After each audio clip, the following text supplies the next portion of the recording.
Welcome to Making It with Terry Woolman, the show that explores the secrets, successes, and strategies for making it in the music biz. And now, here's your host, Terry Woolman. I'm your host, Terry Woolman. My guest today is First Call studio musician Wayne Bergeron. I appreciate you joining us every week, and I'd like to share my intention that inspires this podcast. Time passes quickly, and I've learned that we should do what's in our hearts and do it well without apologies or excuses. I encourage you to create your life and art in your own unique way and express your artistry with joy and abandon. Be willing to work uncompromisingly for what you believe in. Success will have a better chance of finding you when you live your life with integrity, focus, and passion. Be selfish with your discipline and selfless in your performance, and don't forget to have fun along the way. If you're joining us in our live audience today, we'll be inviting questions and comments during the second half of the show. So make it count. Simply request an invite to speak and we'll bring you up on stage to join the conversation. Let me tell you about my guest today. Wayne Bergeron is known for being one of the most sought after musicians in the world. His talent and gift first gained him global attention when he landed the lead trumpet chair with Maynard Ferguson's band in 1986. Wayne has performed on over 450 TV and motion picture soundtracks, including Soul, Ford vs. Ferrari, La La Land, The Lion King, Crazy Rich Asians, and Frozen. His list of album credits run the gamut from Ray Charles to Green Day, Beyoncé, Barbra Streisand, Dirty Loops, Natalie Cole, Celine Dion, Tito Puente, Seal, Christina Aguilera, My Chemical Romance, and Earth, Wind, and Fire. Wayne released his first solo album, You Call This a Living?, which earned him a Grammy nomination in 2004. His follow-up releases, Plays Well with Others and Full Circle, were met with equal acclaim.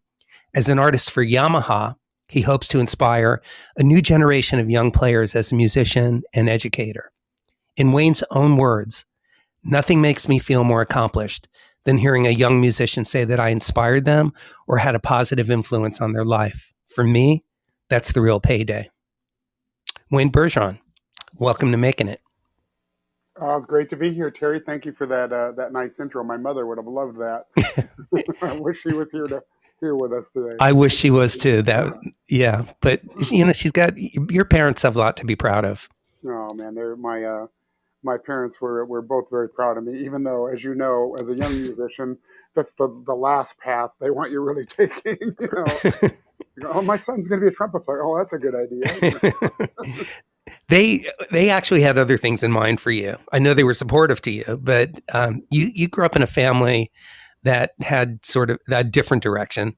Yeah, my parents owned a hardware store. I grew up in Linwood, California, which is north of Long Beach, if you know the lay of the land here. Yeah. So they had a Linwood hardware store, and they also had another building next door, and it was Linwood Camera, and they leased that building to people that sold cameras and stuff. And my father worked as a machinist. And he worked for Pratt and Whitney Aircraft Company when we were in Connecticut. But then when they came out to California, he worked other machine shop jobs, and my mother ran the hardware store. So I come from kind of a gearhead kind of family. My other oldest brother, he passed away a couple of years ago, but he built race boats. He's in Mesa, Arizona. He raced boats when I was young. I remember I used to go to boat races all the time. And I'm not talking about sailboats. I'm talking about like speedboats, super stock boats. Right. They had car engines in them, right? Oh yeah, essentially. Yeah. It was like, the class he was in was 500 horsepower, but there was other classes like called the K class, which was unmodified, so you could do anything you wanted, and they were full-blown fuel, serious, serious. And so he drove for people as a driver. He built boats. He had his own boat. My father and him did their first boat in Linwood in a shop that my brother had behind a gas station here. So when I was a little kid, I remember being around that, and I got into cars, of course, and got in a lot of trouble, getting a lot of tickets when I was in high school because I like to drive fast. I would imagine. Yeah. We had cherry picker in our garage, so even my father and I, we pulled engines out of cars. We rebuilt transmissions ourselves, and rebuilt engines and all that stuff. We did our own brakes. We didn't bother, going anywhere else to do. We did everything. Do you still? Oh, no. It's funny now, but I know so little about, I look under the hood of my own car and I go, right, what is this? You can't see anything, but a simple, engines from the 60s and 70s. I still know. I remember a lot of the stuff I used to know. I worked on when I was a band kid, so Yeah. I was a band geek. But because I was in auto shop in school, of course, and because I knew how to work on cars, like some of the cooler kids, there was a whole, all these hot rod kids. And they didn't know anything about working on their cars, though. Their parents had some money, and they had these fast cars. This friend of mine, Kevin Reed, I remember, and he was a really, really cool. Everybody liked this guy. He was a cool guy, and he had this '67 GTO, Ooh. and it was a great car. I mean, it was bad to the bone, I Mhm. used to see him speeding around the school. He was always getting pulled over, and his car was fouling up. I remember at school, and his car was sputtering, and they had the hood open and stuff like that. I go, oh man, your points, you need new points. Like band geek, what do you know? That thing. So I said, hey man, why don't you just bring your car by my house later after school, Yeah. and let me work on it for you. So he came by, and I took a distributor cap off, and I cleaned all the contact points. I sprayed WD-40 in there, Mhm. and I took the points out, and I filed them down. I took all the spark plugs out. We had a spark plug cleaner. I cleaned all the spark plugs. I did all the stuff, and fired the car back up. And he was like, "Oh my god, man!" Car was like new again. So I was his buddy, man. We were inseparable after that. So I got to hang out with the cool kids as a band geek, But unfortunately, I got into a lot of trouble because of that. um, yeah, my expertise stopped at knowing how to clean and file or set a spark plug, just to get the spacing Yeah. right. Oh But I yeah, yeah. remember those days. It was really cool. Yeah, to gap the spark plug. How to gap a spark We had a plug. spark plug cleaner, so you would put it in this little thing, and it was sand in there, and you hit the button, it would sandblast it, Hmm. so it would clean the contact points. Then you'd regap it, Right. your gap gauge, and I forget what the gap used to be, what the exact So, thousand. so Wayne, when you say you used to get into a lot of trouble for driving fast and all of those things, did you get arrested? Um, Possibly. Possibly. Next question. Moving No, on. I'll tell you a quick funny story, okay? Because I would get tickets, and I was living with my mom and dad still, so I was 18 at this point, and I'd moved out when I was maybe 19, and I'd taken my mom to the store, to this grocery store. So I drove her over there, and was going to go in with her, but I go, oh man, I got to get some gas, and so I dropped my mom off the store, and I start to go, and my car is out of gas. It's starting to run. It's going, boop, boop, boop, boop, boop, it's running. I'm going, oh no. Now, Sputtering, right. anybody that knows, if you've got a 4-barrel carburetor, there's gas in the back 2 barrels. But the only way to access this is to punch it. And across the parking lot is that place called Eddie's Liquor Mart with a gas station. And so there's no cars ahead of me. So I turn, and I just and I punch it. And it goes, and it lights up the tires, of course, and it was my 71 Camaro that I used to have. And it lights up the tires, and then I coasted in, but right behind me was those 2 cops, that heard me do all this. So they ran a check on me. They run a warrant check on you, and I had a ticket that I hadn't paid. Right, so I had a warrant for my arrest because I didn't tell my I would take the tickets and just hide them. I don't want my mom to know. Sure, because you're a kid, they right? Take my car away from me, And so anyway, to make a long story short, I went to the Linwood jail. They arrested me for because I had a warrant and for reckless driving. And I got to Linwood jail and I called my parents from the jail. It was before cell phones, of course. And right, yeah. And they came to get me, but I wasn't processed yet. So they said, come back in 2 hours. And so they came back in 2 hours. Now, I don't know if you've been on the freeway and ever seen that big LA County bus. Yeah, oh yeah. Well, what that does is it goes around all the local jails. It goes to the Southgate jail, the Huntington Park jail, the Downey jail. That's why I grew up in that area. Mm-hmm.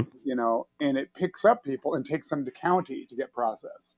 Right. So since I wasn't bailed out, that bus came to get me to take me to county jail. So my parents came back and I was gone. And so I had to go. I was on this bus and they're picking everybody up, and it's kind of scary, Yeah, I mean it's a bus full of prisoners, essentially. I had to go through the whole processing system at the central jail, which is a long process, when you get to the central jail, and then they fingerprint you and they do all this stuff, and they delouse you. You know, all I Oh, wanted they to do do. when I got, I Yeah. was so scared, man. Yeah. I'm just, I don't belong here. I'm not like a big troublemaker, Right. But I get into Central, and all I wanted to do was take a shower, and I go, and eventually my parents are gonna get me out of here, right? So there's shower banks, and you line up, and everybody's naked. Of course, that's quite a humiliating feeling. Sure. And you take a shower, ice cold water, Right. lava soap. Remember lava soap? Yeah. Abrasive So it's like pumice. sandpaper. So, but they try to freeze on, and they give you this towels like sandpaper. So It's rough, right? And then, but at least you feel like, because it's been hours now, and I go, okay, I just want to get this out. I'll go to sleep. My parents will come get me in the morning, And anyway, the next station, there's another shower kind of stall, and you go in there, and they say, shut your eyes, and there's a guy with a big bug sprayer there, and he sprays you, and it's for lice. Ugh. They delouse you. Not everybody gets to know this kind of stuff, so Right. I happen to know firsthand. Yeah, this is. And I remember it like it was last year, which is another reason I never want to go to jail. Yeah, that would be a motivator to not do that again. It was really scary, and they sprayed me down, and then they spray it in your hair, and it's basically like somebody spraying you with maple syrup. Mm-hmm. And then they give you except it's poison. Yeah, and then they give you your clothes. They give you like a blue denim kind of shirt, and you've got a bracelet with a number on it. Like they put you in a uniform, right? Yeah, and then and there's Levi's. They give you Levi's, right? And you put those on, and then right when we're waiting, and when they call you, they're going to take you into whatever cell you're going to go into, and then all of a sudden they got a call. My parents had got there right before I was getting ready to get processed to go in, so I had to go through all of that. But then they came and got me, and they were not happy. Just so you know, that's what I'm thinking. How angry were they? 2:00 in the morning at this point. Yeah. They've driven from Linwood to downtown LA, and so it was a learning experience, And I have other interesting stories, colorful stories, but you can get the gist of that one. That's a good one. It was scary, man. It was scary. Boy, that would be if that wasn't a learning experience, then you would be really missing the point of life. If that didn't sort of guide you in a direction to be more focused on not getting in trouble. I always felt that music, the fact that I was a band geek, because I'm hanging out with this other crowd, and they're kind of a little different, Yeah, you had a foot in both worlds. You were with the cool kids.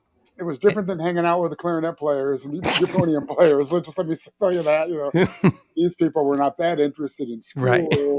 And and these guys were getting into fights, and it was on, it was that. And I'm not a fighter, but they were nice guys. I'm still friends with some of them. Yeah.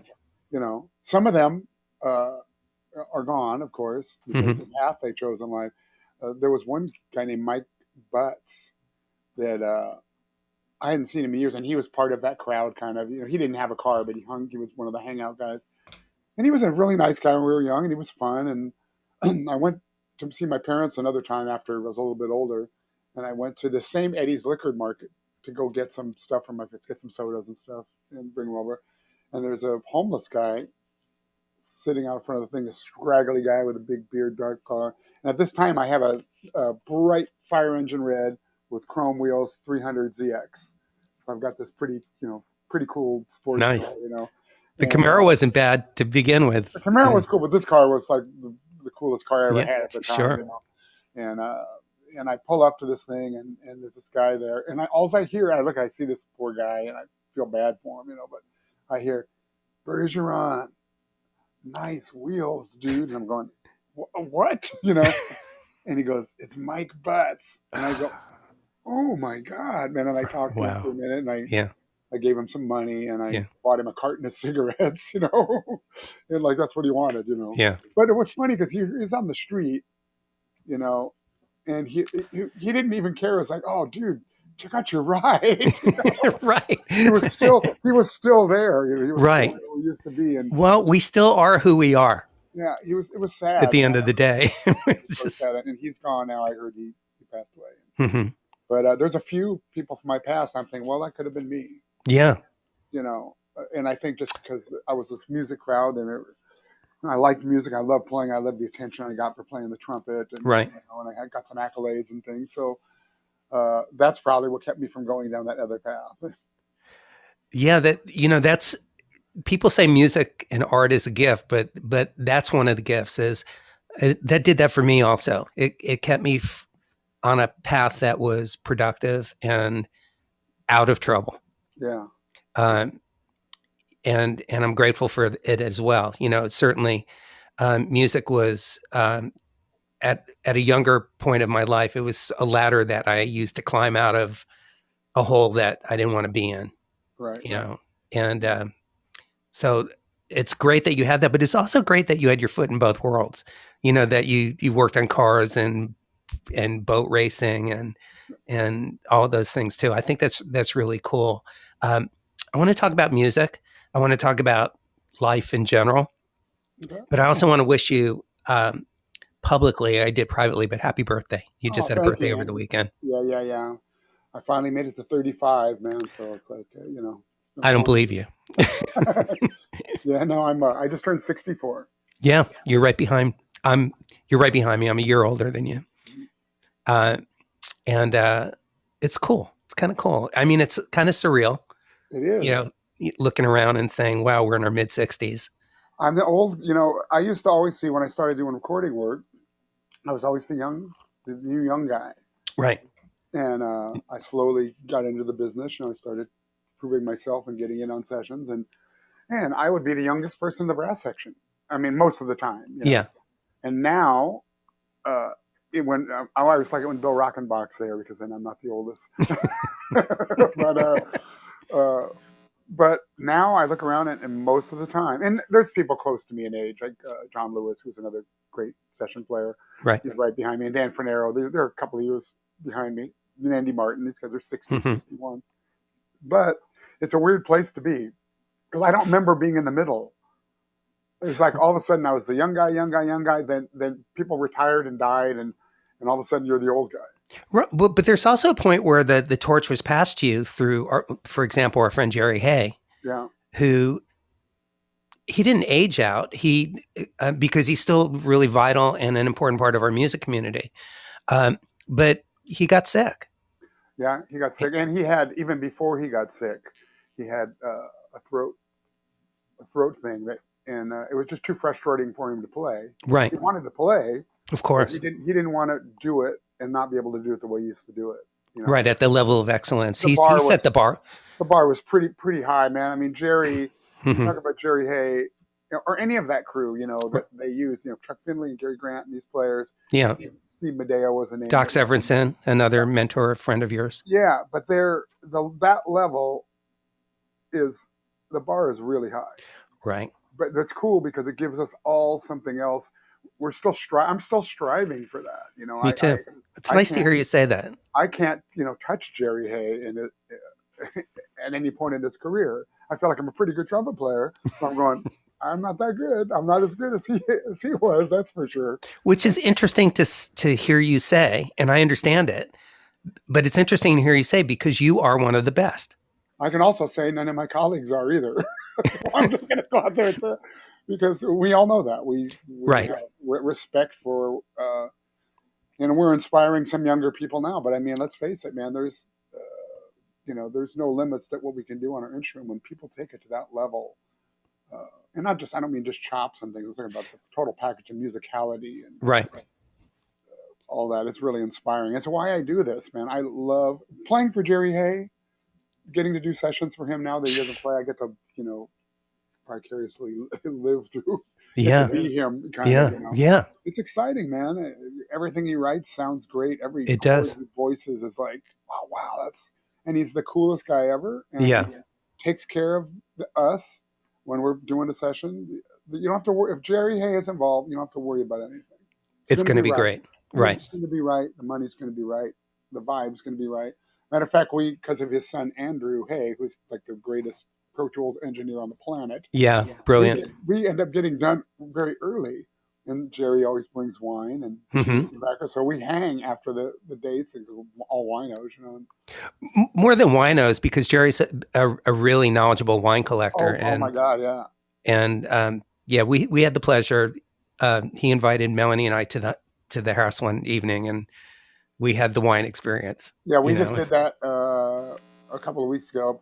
We had dinner at Larry Hall's. Jerry and Larry have been best friends for Sure. so the six of us. Oh no, and Kenny Wilde and his wife too.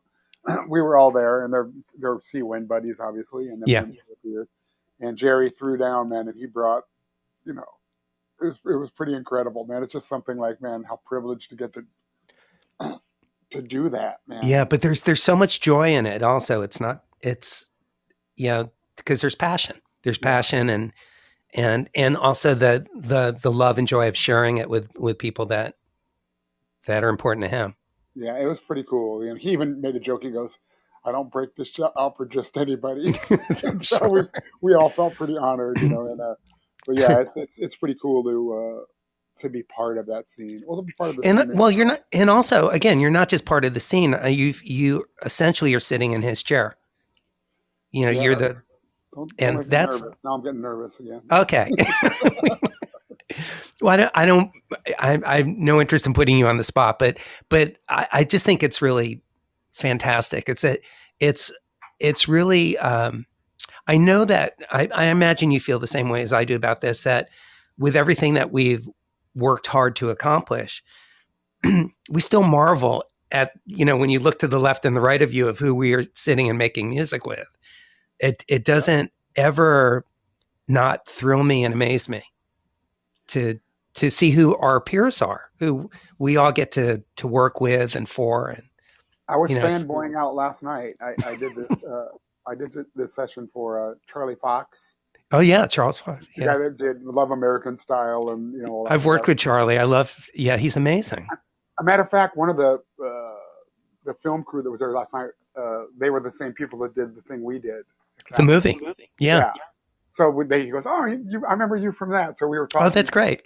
But you know, Tom Scott, the horn section was Dan Fernero and I, Andy Martin and Tom Scott, and JR is there, and Dean Parks. Oh, nice. And the stories are flying. I mean, they're talking about music royalty, man. And I'm just listening to these stories about when they were on the road, and they're going, "I remember doing Ricky Lee Jones on Saturday Night Live," and then they're telling the story about how screwed up it was afterward, and you know, the stuff that went wrong. But listening to, I'm like a kid, man, just listening to these stories because these are my heroes. And you know, and JR, I mean, let's face it, man, he's one of the most recorded drummers in history in the world. Yeah, and he's just done so much. Yeah. So to get to work with these cats, you're right. I look and I go, man, this is. And Dan Fernero and our son goes, how cool is this, man? It is. It's great. So let's share a couple of your stories because I'm curious. One is I want to talk about Buddy Miles. Of course, I want to talk about Maynard and what that audition or what that experience was like. I know that you did some light touring with Helen Reddy and Bobby Womack, and I definitely want to hear this West Side Story, session story that you have. Okay. So, but let's go back to the early ones. You know, since your first big tour that I know of was with Maynard. Yeah. Although you started, was that 1981? You did a with Maynard. Oh no, you did a rock tour. I did. Buddy Miles was kind Buddy of Miles, my first tour. So yeah, which is interesting because my first tour was in 81 too with Billy Preston. Oh so we kind of got shot out of the cannon the same year in the same world. What was your experience like? I wish I would have been on your tour actually, but okay. Well, the experience itself was cool. Yeah, because I mean I was pretty young, you know. It's not it's 81, I guess. Yeah, when it was, yeah. We'd rehearsed. Buddy had just gotten out of prison because he had drug problems and all kinds of stuff, you know. And it's a great way to start a story. We started rehearsing in Silver Lake somewhere at some rehearsal studio, and figuring out what the band was going to be, and then we were gonna go on the road. You know, the whole thing. We're gonna go into the studio first, and go on the road. Now I'd never done anything like this, right? So right. We rehearsed, and we ended up going into the studio. We went to this place called IAM, which was in Irvine, and they wanted to go way out there because they wanted to keep Buddy away from LA, away from all those drug connections. Trouble, right? So to make there's a lot of stuff that happened in between here, but. Forget this big horn section, 6-piece horn. Brandon Fields. I met him. I Oh, it forget. is. Okay. There's another saxophone player named Jeff Jorgensen, who was great. And the other people you may not know, there was a trombone player named Lori Cole, who was a guy, but he had the name of Lori, Lori, and Toby Wynn, who was been playing with Buddy, and he was a Barry player. Mm-hmm. And so anyway, I got this call through this guy Lori Cole somehow, and I was working at McDonnell Douglas Aircraft at the time. Right, you were doing machine work, right? Yeah, machine work like my father did, and I quit that job to do this thing. To quit a full-time job with benefits. And all Which that. I imagine you took some heat for in your family. Yeah, but I was a little older now, and whatever. So, yeah. So we go to IM and we record, and we made some good money for these sessions. We were paid right. But I'm working when we were doing these sessions. I was still working at McDonnell Douglas at the time. So I'd work till 5, and the sessions were supposed to start at 7 at night, right? Well, Buddy wouldn't show up till 10:30. And we had all these charts at the other trumpet player's name was Richard Griffiths, and his nickname was Richard Cush. Griffiths. He played with Parliament Funkadelic, and he was a great trumpet player, and he was a really cool guy. And I liked this guy, but he had problems. He would hock his horn, and he'd show up without a gig. Hey, can I borrow your flugelhorn? He'd hock his horn to get some blow or whatever. Yeah. And so anyway, but he did these charts, like 10 6-horn charts for the tunes we were going to track to. Rhythm section tracks were down. And they were really good. We're rehearsing them before Buddy got there. So we're waiting. And, Buddy finally gets there and he goes, let me hear what you got. So we play this thing and it's great. It's like really well done, And Buddy goes, that's cool, man. But I kind of hear this. And he fires up the B3 and then he starts singing licks to us. And so we didn't use one note of any of these charts, this guy. Even though they were great. Really well written. Buddy sang us, triads, and that was kind of lame. It was kind of lame, but yeah. Anyway, went on the road, went to New York, stayed at the Chelsea Hotel, which now is a nice area. Yeah, the Chelsea area is nice. Back then, it was really funky, and the Chelsea Hotel. Matter of fact, that's where you remember the band, the Sex Pistols. Sid Vicious murdered his girlfriend at this hotel. Lovely. Right. It's got some history. And so it was room 101, I think. And Brandon Fields actually wrote a tune called Room 101 or 102, I forget. And because Brandon was in that room.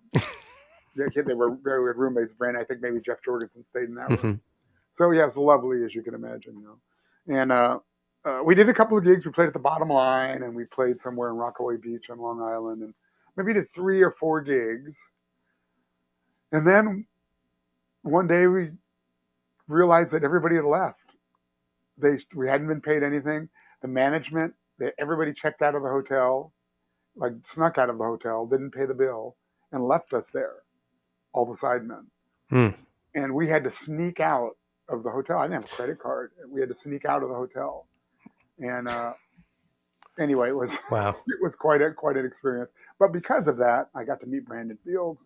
Yeah. Some of these guys that I ended up being friends with, and they, because of those connections, and I always thought I'd never heard anybody play like Brandon. I'd never heard anybody that could play like that, especially at that point.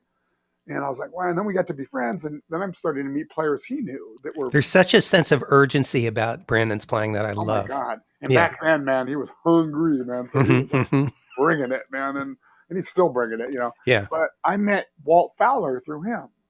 Okay. And I'd never heard anybody play like Walt. Man. Sure.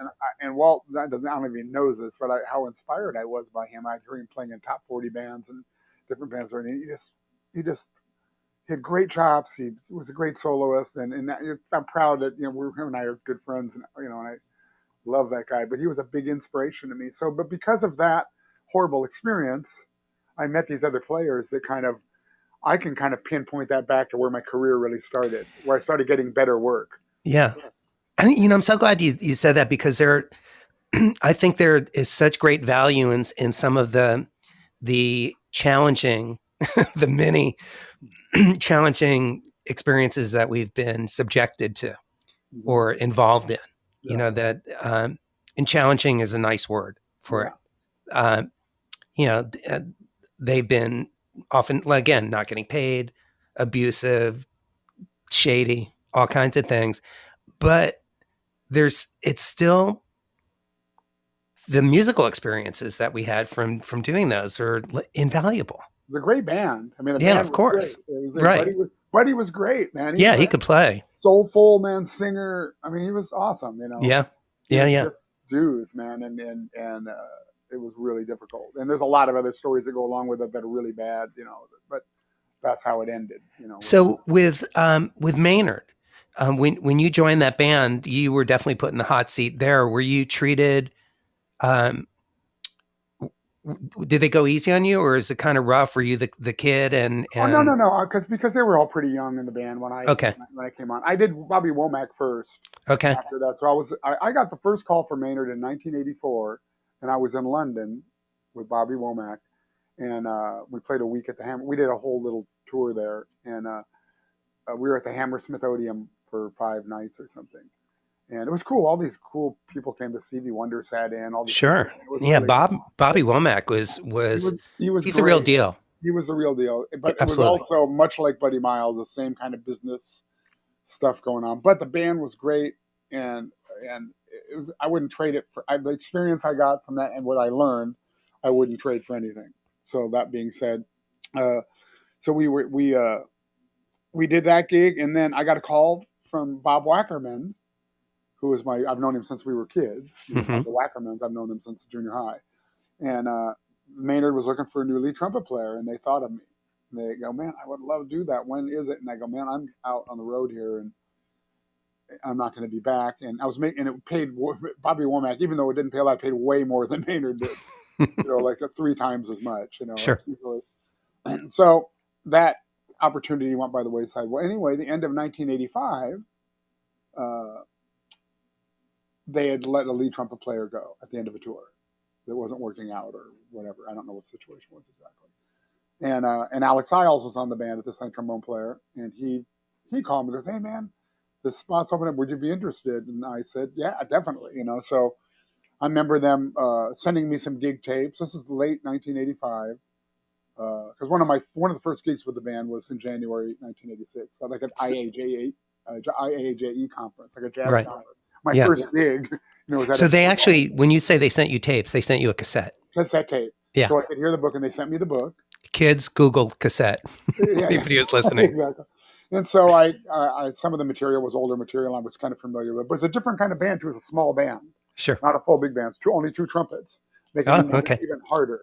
Right. 2 trumpets, 1 bone, 2 saxophones. It was myself, Alan Wise, who had been with the band for like 9 years at the time, and Alex Isles and Rick Margitza, who was a great tenor player. I mean, and he lives in Paris now, and he's one of the greatest tenor players in the world. And Tim Rees, who's out with the Rolling Stones now, playing keyboards and sax, but incredible player. He lives in New York, and he plays in Maria Schneider's band and does a lot of heavy gigs. And he left, and a guy named Dave Mann came in, another unbelievably great sax player. So Dave Carpenter was a bass player. Yeah. You know, Dave was wonderful. Yeah. Yeah, and I miss him. And me too. His bunk was right across from me on the bus, so we hung a lot. So that, so I got to come in and do that. So my first rehearsal, I get there, and I know this music now. I mean, I've practiced it, man, and you know, when did they send you the book? Or I got the book, yeah. Got right. So by the time we came to that first rehearsal in Ojai, where Maynard lived, we rehearsed at some high school auditorium or something there. You know, Maynard walks in, and it was really weird because I knew I was going to be doing it, but to be honest with you, I'd lost interest in Maynard a little bit. Even though I was a big fanboy when I was a kid, I'd kind of moved on, and I was listening to other kinds of music, and it were not even necessarily jazz, you know, other things, guitar players and rock music and other stuff I was interested in. You know, I was listening to Deep Purple more than I was listening to Maynard at that time, kind of, you know. Yeah, me too. But when he walked in the room, and I'd seen him play live before, but I'd never met him. When he walked in the room, I kind of freaked out. I went, "Oh shit! Oh man, there's that guy. There he is, the guy that did all that stuff, man, that inspired all of us." And he was super nice, and he came over and we started playing for him. I said, "Let me hear this," and let me hear that. He had just had hernia surgery, so he wasn't playing too much. Okay, right. It was amazing because he started off pretty weak on the tour because of that, and then he started getting his stuff together as we went. You know? But we had this little horn solo on this tune, and the tune is called Central Park. This guy Dennis de Blasio wrote this chart, and it had a cappella horn solo. Nice. and there was a little echoplex thing in the middle of it. So it went like this. It went, this thing would end, and then there'd be this 2 and 4 hand claps that were pre-recorded. And the audience would clap, and the horns would come down front, and we'd go, so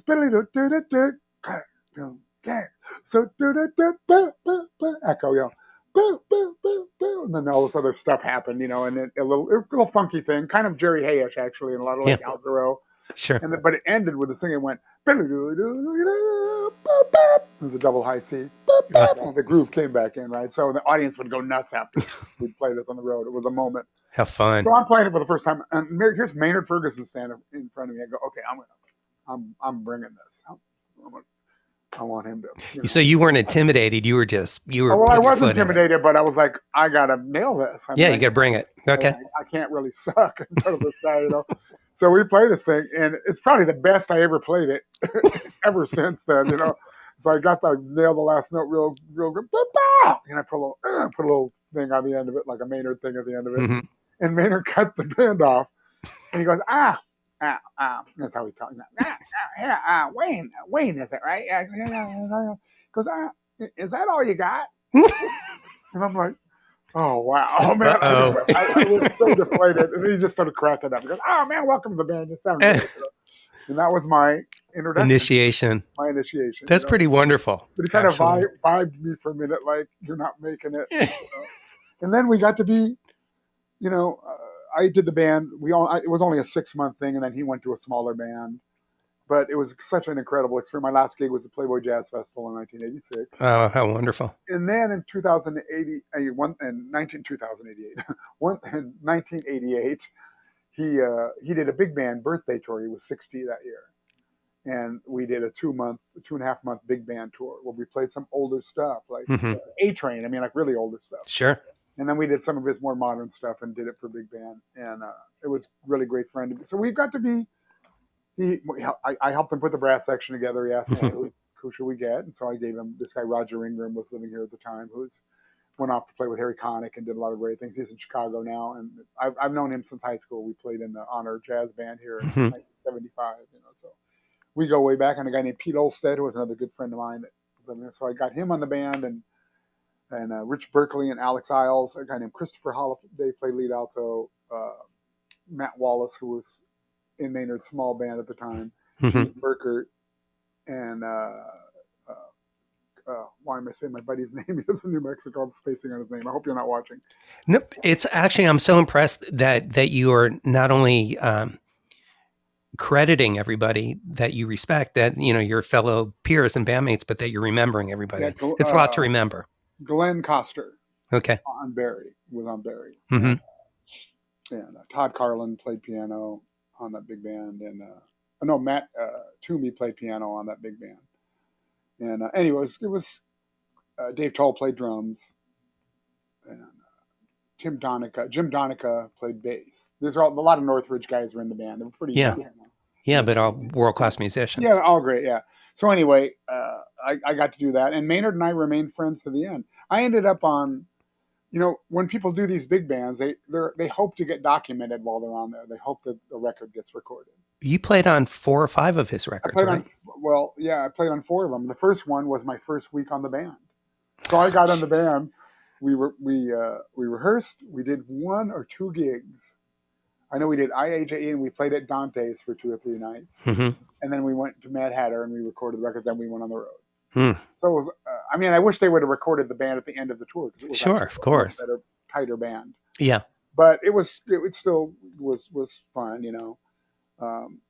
So that was my experience with Maynard, you know, and we remained friends to the end. So they'd let another trumpet player go years later, and they were going in the studio, and they were in Southern California. So Maynard called me, hey, well, you want to come in and fill in? So I came and played second trumpet, you know, and I filled in and played a lead on one tune or something, and you know, got to fill in with some of the younger cats that were doing it after me. And, that's great. I have a music question for you, because it pertains to you being known as being first chair, like a lead trumpet player, hitting all the high notes, and having not limited to that, but having that be your forte. But you played French horn when you were a kid before you played trumpet, right? Short-lived career, yeah.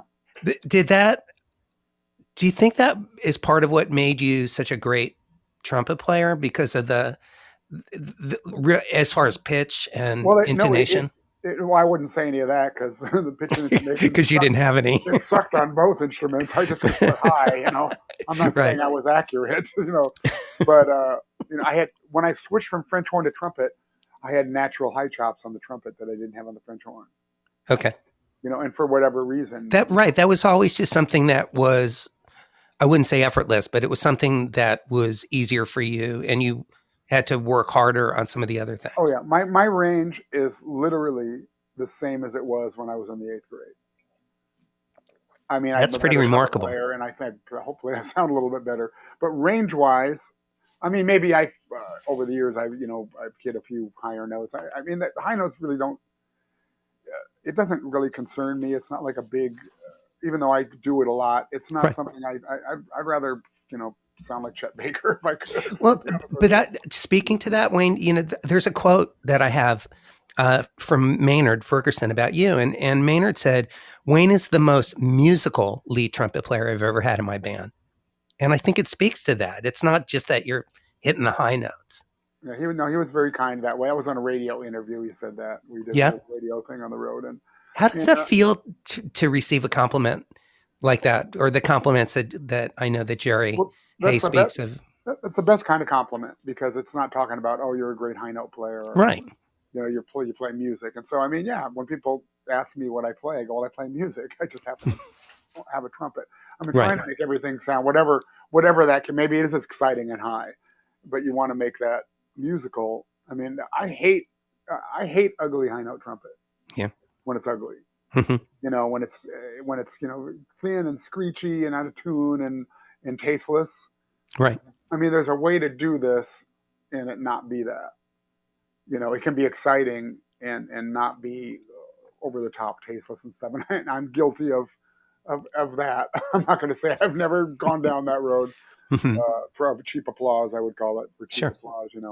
But I do try to play. If I'm playing a ballad up high, I think about how Maynard used to play when he was young, and he would play up there, and it would sound beautiful. Right.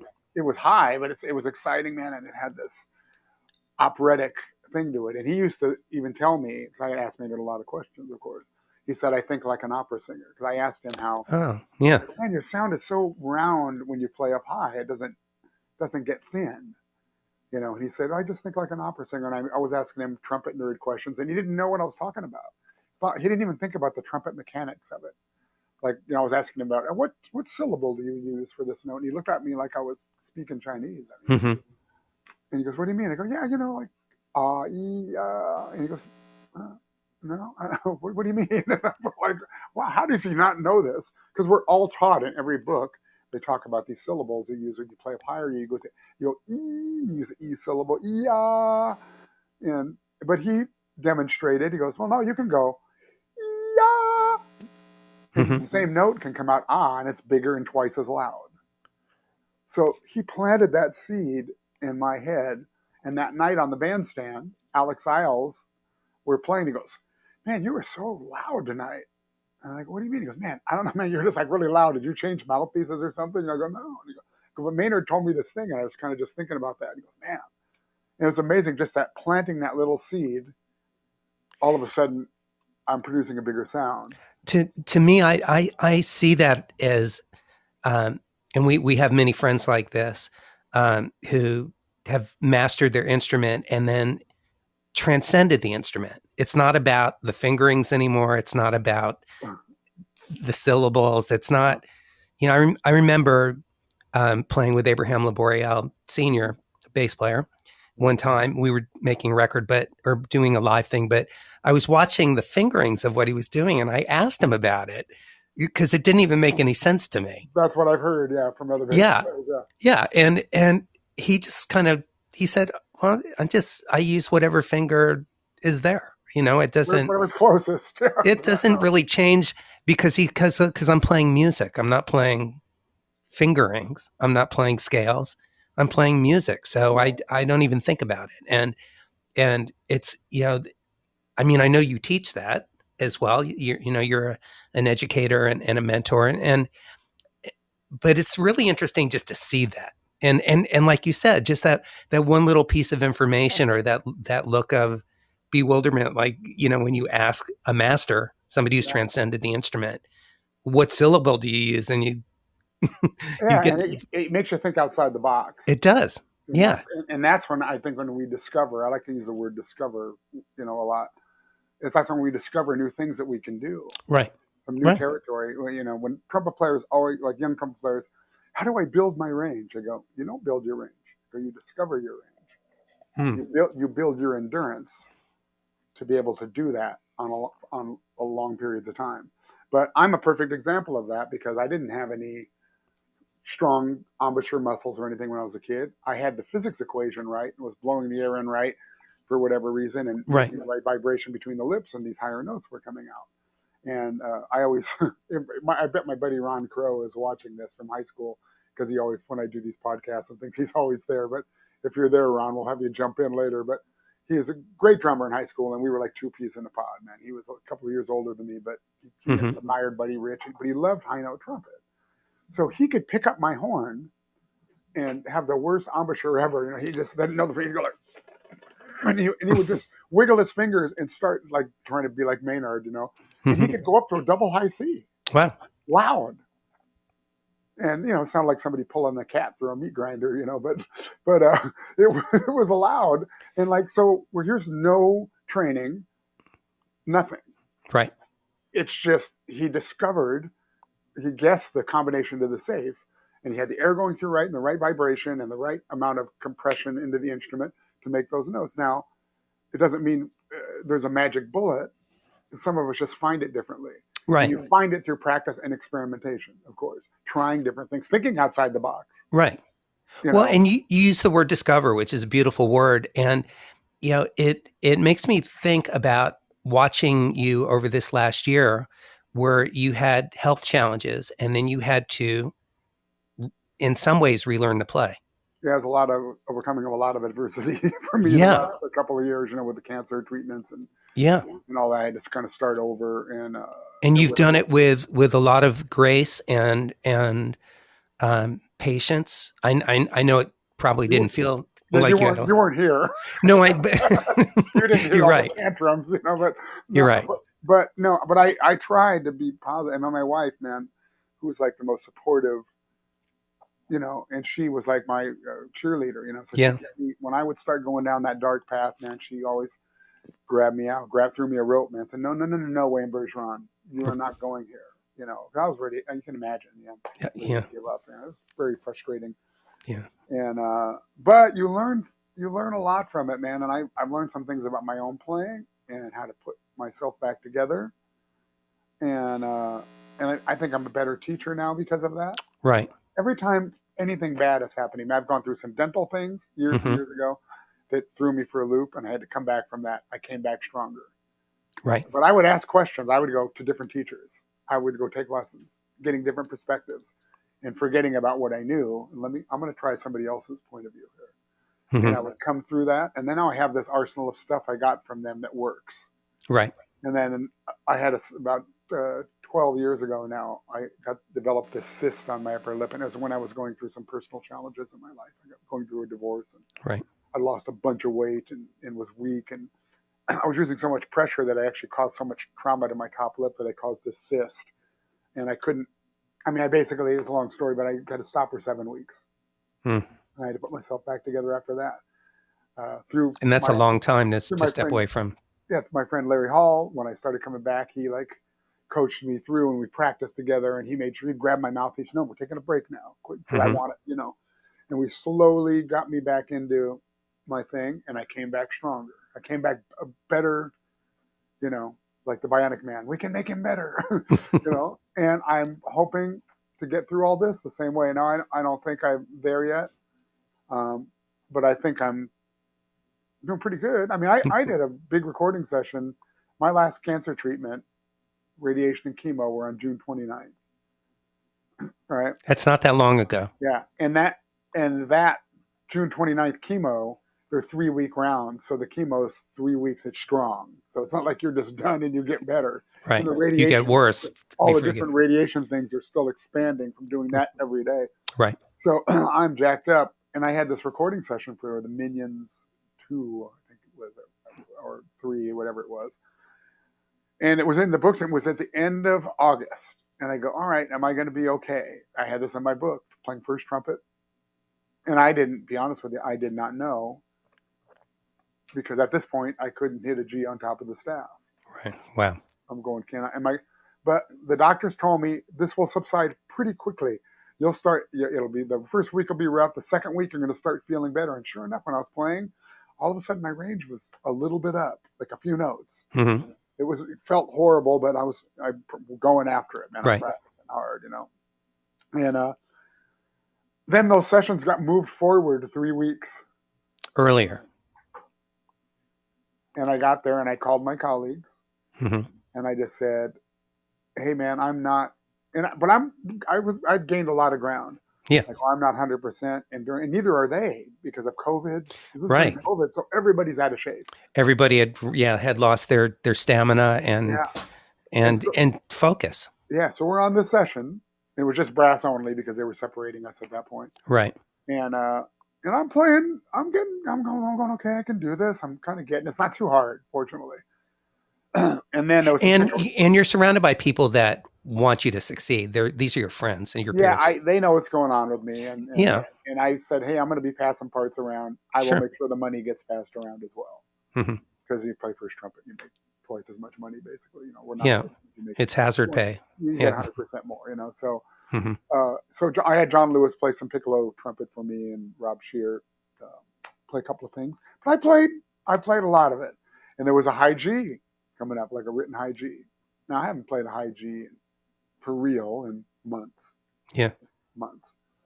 And then we rehearsed the thing, and we kind of played it down one time, and I kind of got it out a little bit. I'm going, oh man, this is gonna suck. It's not me, man, And they go, hey, let's do that again. Hey, Wayne, leave that out because we're going to overdub you. I'm going, oh, great. Now everybody gets to watch me do it. Right. You know what I mean? And so I'm really nervous. Yeah. And so while there's a lull in the action, I've got my trumpet and I've got a harmon mute in, and I'm kind of half valving, I'm going.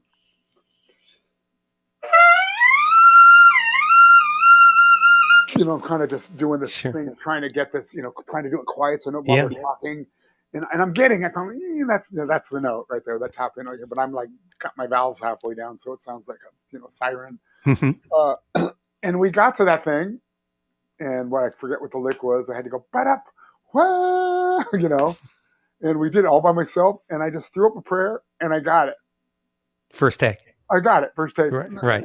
And they, my colleagues all applauded me. Of course, they were thrilled. Man, that that chances of that.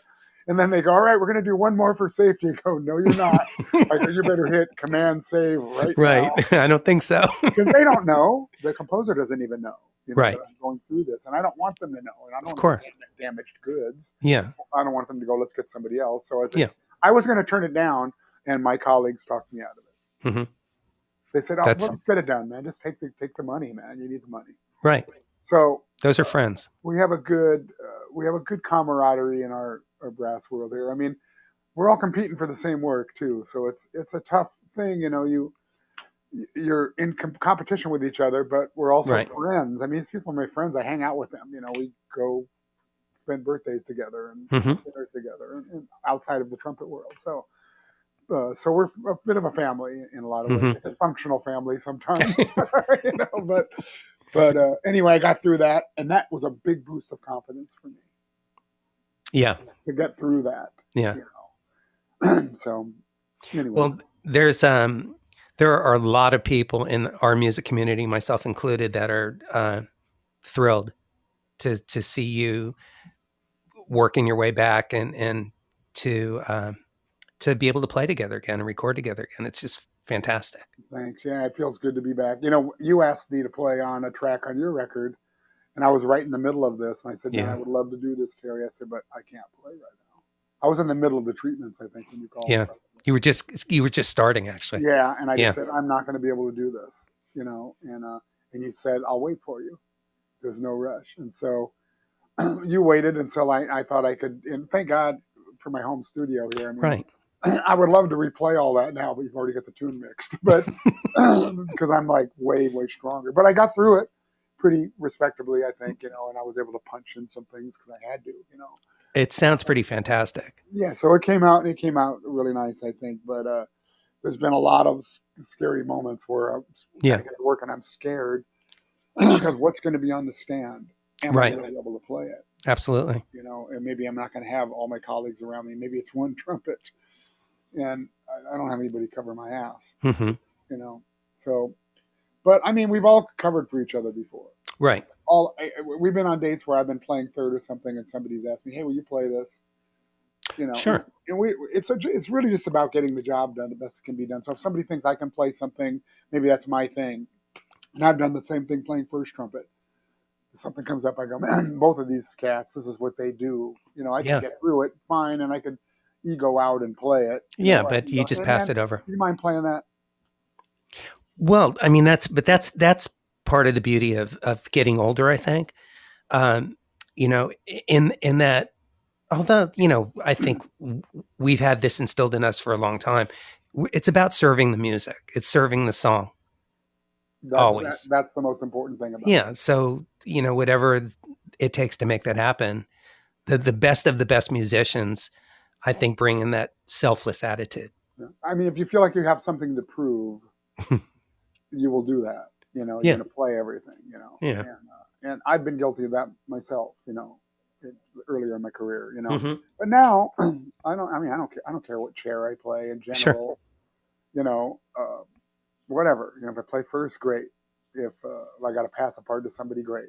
If I got to play third and I need to play something, it's kind of no problem. Right. I have nothing to prove anymore. I'm trying to do some really cool stuff. I'm like, I would agree with that. I'm, going on to retirement age here, and so whatever. Hey, before we get to our closing questions, and of course anything else that you want to talk about, I do want to talk about the trumpets with Yamaha that you were involved in designing, but I also want to ask you about family. Being a dad and being married, and how what that means to you, how that has informed and improved your life, well, or challenged your life. It's been pretty challenging. I mean, apparently I'm difficult to live with because this is my third marriage, But I have a 41-year-old daughter from my first marriage, mm-hmm. and she's doing well now. But she was challenging. I mean, my ex and we split up when 4 years into the marriage. Well, that's really young to have a kid too. And I was young, and I was on the road, and right. I wasn't the best father. I just wasn't. I didn't have the skill set to even do this, or it wasn't even ready to do it. Mm-hmm. And she got into a lot of trouble and went down, a bad path, and it could go on and on. I'm not going to air that dirty laundry out there, but she's doing great now. Do you have a relationship now with her? Oh yeah, of course. And I have an 18-year-old granddaughter, and she's great, and they're all great, Mm-hmm. And then I have another 17-and-a-half-year-old from my second wife. And they live close, and I see her regularly. And you were just teaching her to drive. Yeah, oh my God. Remember? Anyway, she's doing great. She's doing great, getting ready to go off to college, and mm-hmm. and then now I'm remarried. I've been married only for a few years here now, but we've been together for several years now to Barb Catlin, who's came into my life just way too late, But I wouldn't change anything because she's awesome, and she is, and also a gifted musician as well. Great musician. She was just tracking piano for me just before we got on this thing, and I was just going, man, Barb, stuff's killing, man. It's like, it sounds so great, And she takes great care of me and looks out for me and worries about me and makes sure I don't screw up, on every level, Right. And as a mentor to me, because she's such a fantastic musician. I've learned a lot. I mean, I feel like my improvising is always improving because I'm around her. Right. I never worked on that ever. I was always kind of lead trumpet guy. Right. You read the notes. Right. And now she's taught me a lot of things, so I'm a little bit better soloist now. Mm-hmm. And so it's really, we have a great musical family here, and so that's kind of what's going on in my life now. Mm-hmm. That's pretty wonderful. And I'm too old to screw this up. So. I don't plan on doing that. Yeah. Yeah, she's awesome. Yes, she certainly is. And you deserve her. You deserve her. And you guys deserve each other in the best of ways. Yeah, we both been through some crap in our lives, both of Yeah. us. We have a no drama in general, like with Christmas and like holidays. There's no pressure. Mm-hmm. We don't even do gifts. There's Oh, none of that. I it's mean, on. we love Christmas and we Sure. decorate and we love the Yeah. holidays and we love we love everything about it. But as far as all that, if I was to buy her a Christmas gift, she'd be pissed off at me. But we don't because in our previous lives it was a really big deal. Yeah. Put a lot of pressure on you. So Yeah. so I like that part. What we do is we used to go to the beach every Christmas. We'd go to Catalina, we'd go to Laguna, we'd have dinner down there and just enjoy each other or buy each other something for our house.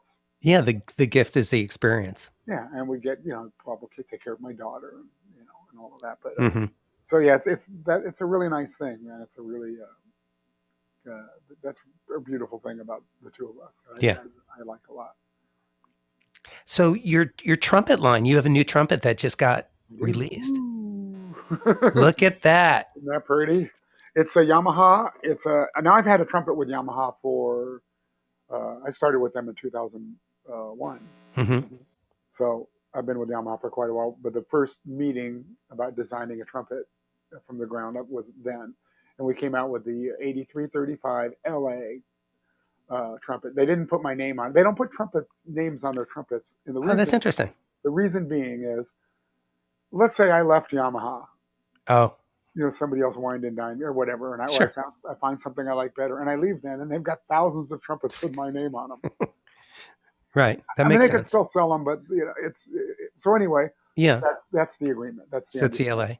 And I'm still with them, and these people are the people in this company are family to me. Well, you've been with them a long time. And many friends in Japan and in Europe and in Canada that work with the company that I'm friends with. We call each other on our birthdays. Yeah.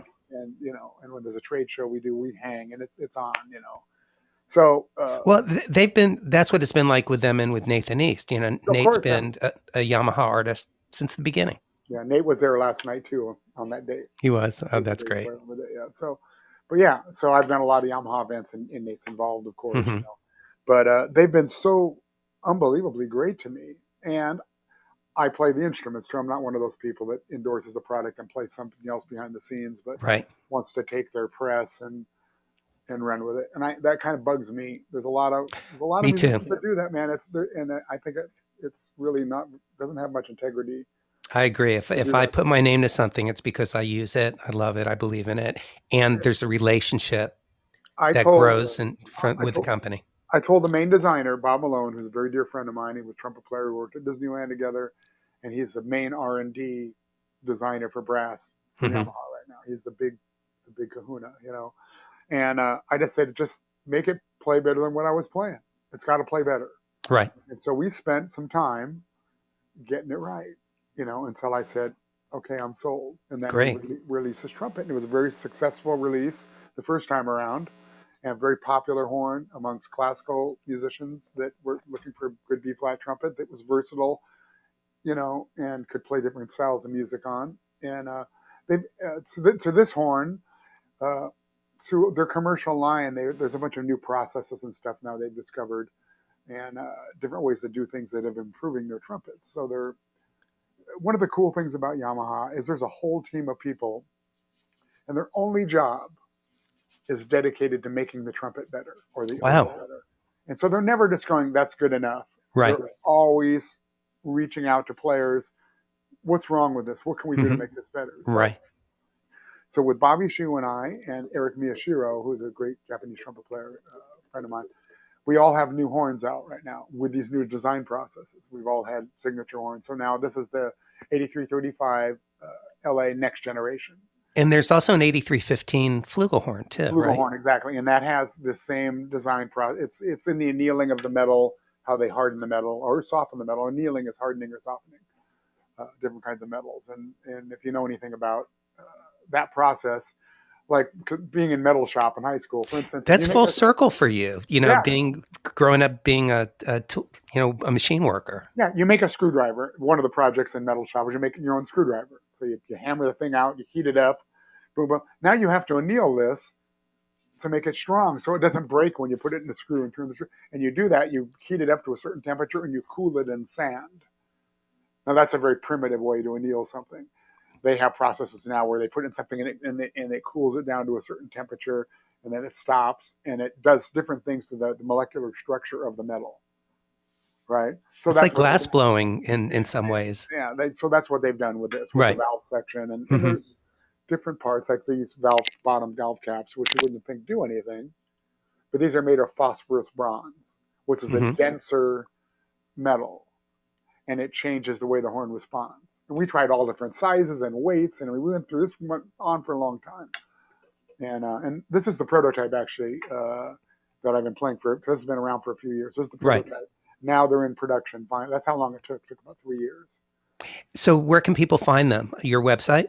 No, I don't sell them. No, but they would go to any one of the even Sweetwater music. Oh, that's great. Band and orchestra stuff now. But any of the wholesalers, retailers, I mean, that do brass instruments, woodwind and brass wind is one. There's music stores that carry them, local music stores and things like that. Apparently, they're hard to get, though. I've been informed they're hard to get because they're popular right now.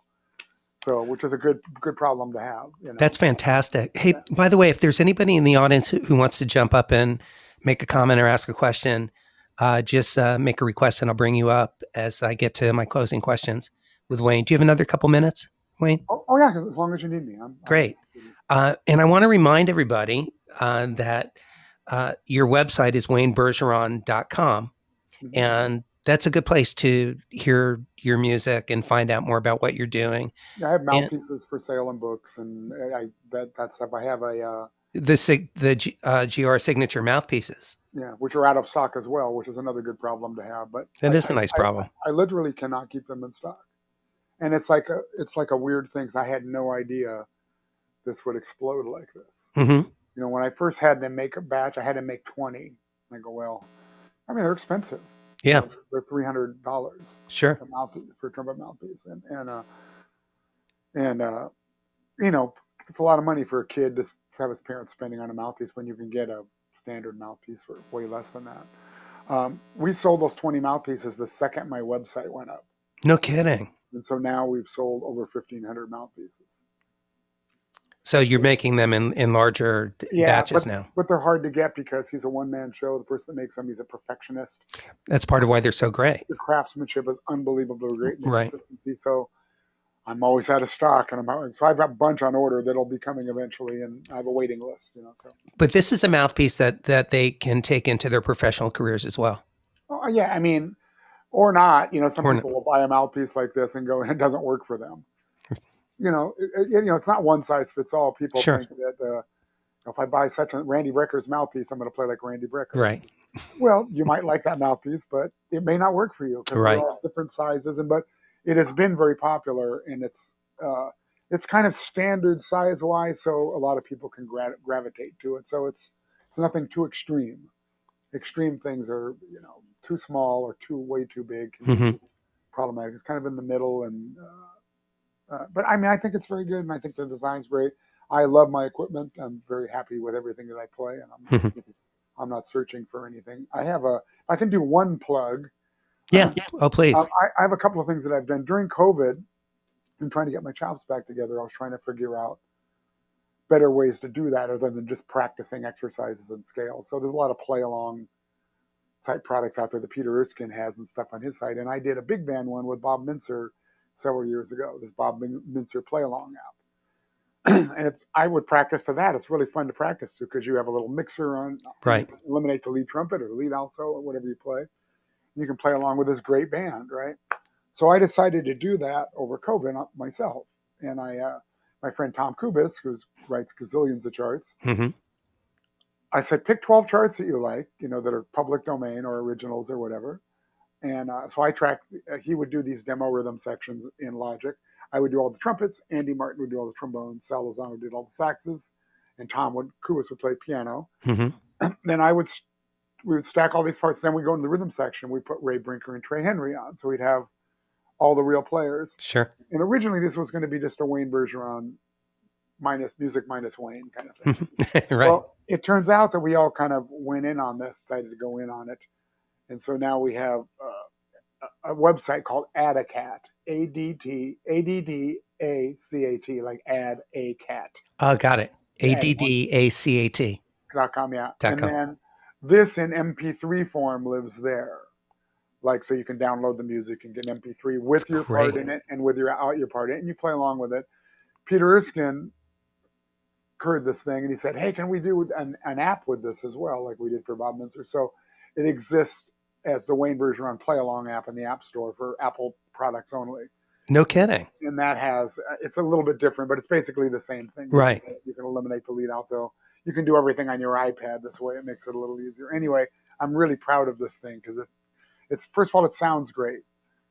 I mean, it really just... Yeah, how could it not with everybody involved? Charlie Pollard at Dragon Creek Fly Studios was kind enough to help me mix all, so we mixed it together and went to his studio, and it sounds great, so and I'm almost done with volume 2 now, so we'll be adding to this. I was just going to ask you, I'm hoping you continue doing that. Yeah, we got volume 2. I got the tunes picked for volume 3, and it'll be for young bands, band series, so for maybe middle school players. So the music. And so Wayne, the app, is it under the same name if they go into the app store? No, the app is the Wayne Bergeron Play Along app. Okay. Because that's how Peter advertised it. The other thing is Addacat. And if you go there too, you can read about it. There's, it talks about the process and both are great. Either one you get, but if you don't have an iPhone, you can't get the app. Right. Because Apple only product. So that's why it exists in 2 places. That's fantastic. And, also, since we're plugging, I wanted to encourage everybody to go to Wayne's, to your Spotify page, so that they can hear some of your music, and not only go there and go to mine as well, but subscribe. Because I didn't even know I had a Spotify page or a Pandora page. Somebody told me yesterday. They said, and I go, what? And they go, yeah, there's a Wayne Bergeron station. And I'm going, and they play like your stuff, but they play stuff like your stuff too, Yeah. And I've never even checked it out. I don't use Pandora, any of that stuff. So yeah. Well, I'll be honest with you, I've been kind of anti that stuff. Understandably. Even Apple Music, because it pisses me off because I know who's making all the money and it's not the artist. That's right. And so, but I'm going to have to change my ways because it's the way it's going to be now. And if you want to have access to the music, you're going to kind of have to be an Apple Music. I think they're probably the best ones at, how they're paying their artists compared to some of the other situations. It's true. But what I have learned is, and that's why I encourage everybody to subscribe to Spotify pages, is because that's how artists get paid. If it's by subscriptions, it's not just by streams. Well, if that's the case, everybody subscribe right now. That's what I'm saying. Maybe I'll have to do that as well. As soon as you finish listening to our conversation today, go on Spotify, look up Wayne Bergeron, and if you like what you hear, subscribe. And even if you don't like what you hear, subscribe. Even if I was just going to say that as well, because the thing is, it doesn't cost you anything. If you believe in supporting art and artists, it's an easy way to do it. It takes a moment to do. You don't get emailed. You don't get spammed. And you can help support art in a very simple way. You can also still buy our CDs and go to our concerts as we're slowly getting out there cautiously and starting to perform again. I do all that, man. When a friend of mine does a CD, or a CD, I'm so old. Yeah. I buy that CD, and then I go download it as well. I buy it. That's right. So what does it cost me? $20? Right. To have something that's somebody's put their heart and soul into, a colleague of mine, and maybe I've got to play on it too, Right. And there's this agreement that they've got, $50,000 to $100,000 possibly invested in it. My last CD cost me $65,000. People don't understand, and that's with favors. Right. You're not paying some people. Yeah. And paying yourself. Yeah. By the time you're done. Right. Mixing, mastering, CD stuff. Graphic design, Graphic promotion. design, and all of that. And I hired a publicist. You Yep. do all that stuff, and it's big money. Yeah. It's small money in the pop world, but in the jazz world, that's a lot of money. But I didn't want to do anything that wasn't first class. Right. Oh yeah. Tommy Vicari mixed it. I wanted it mixed right.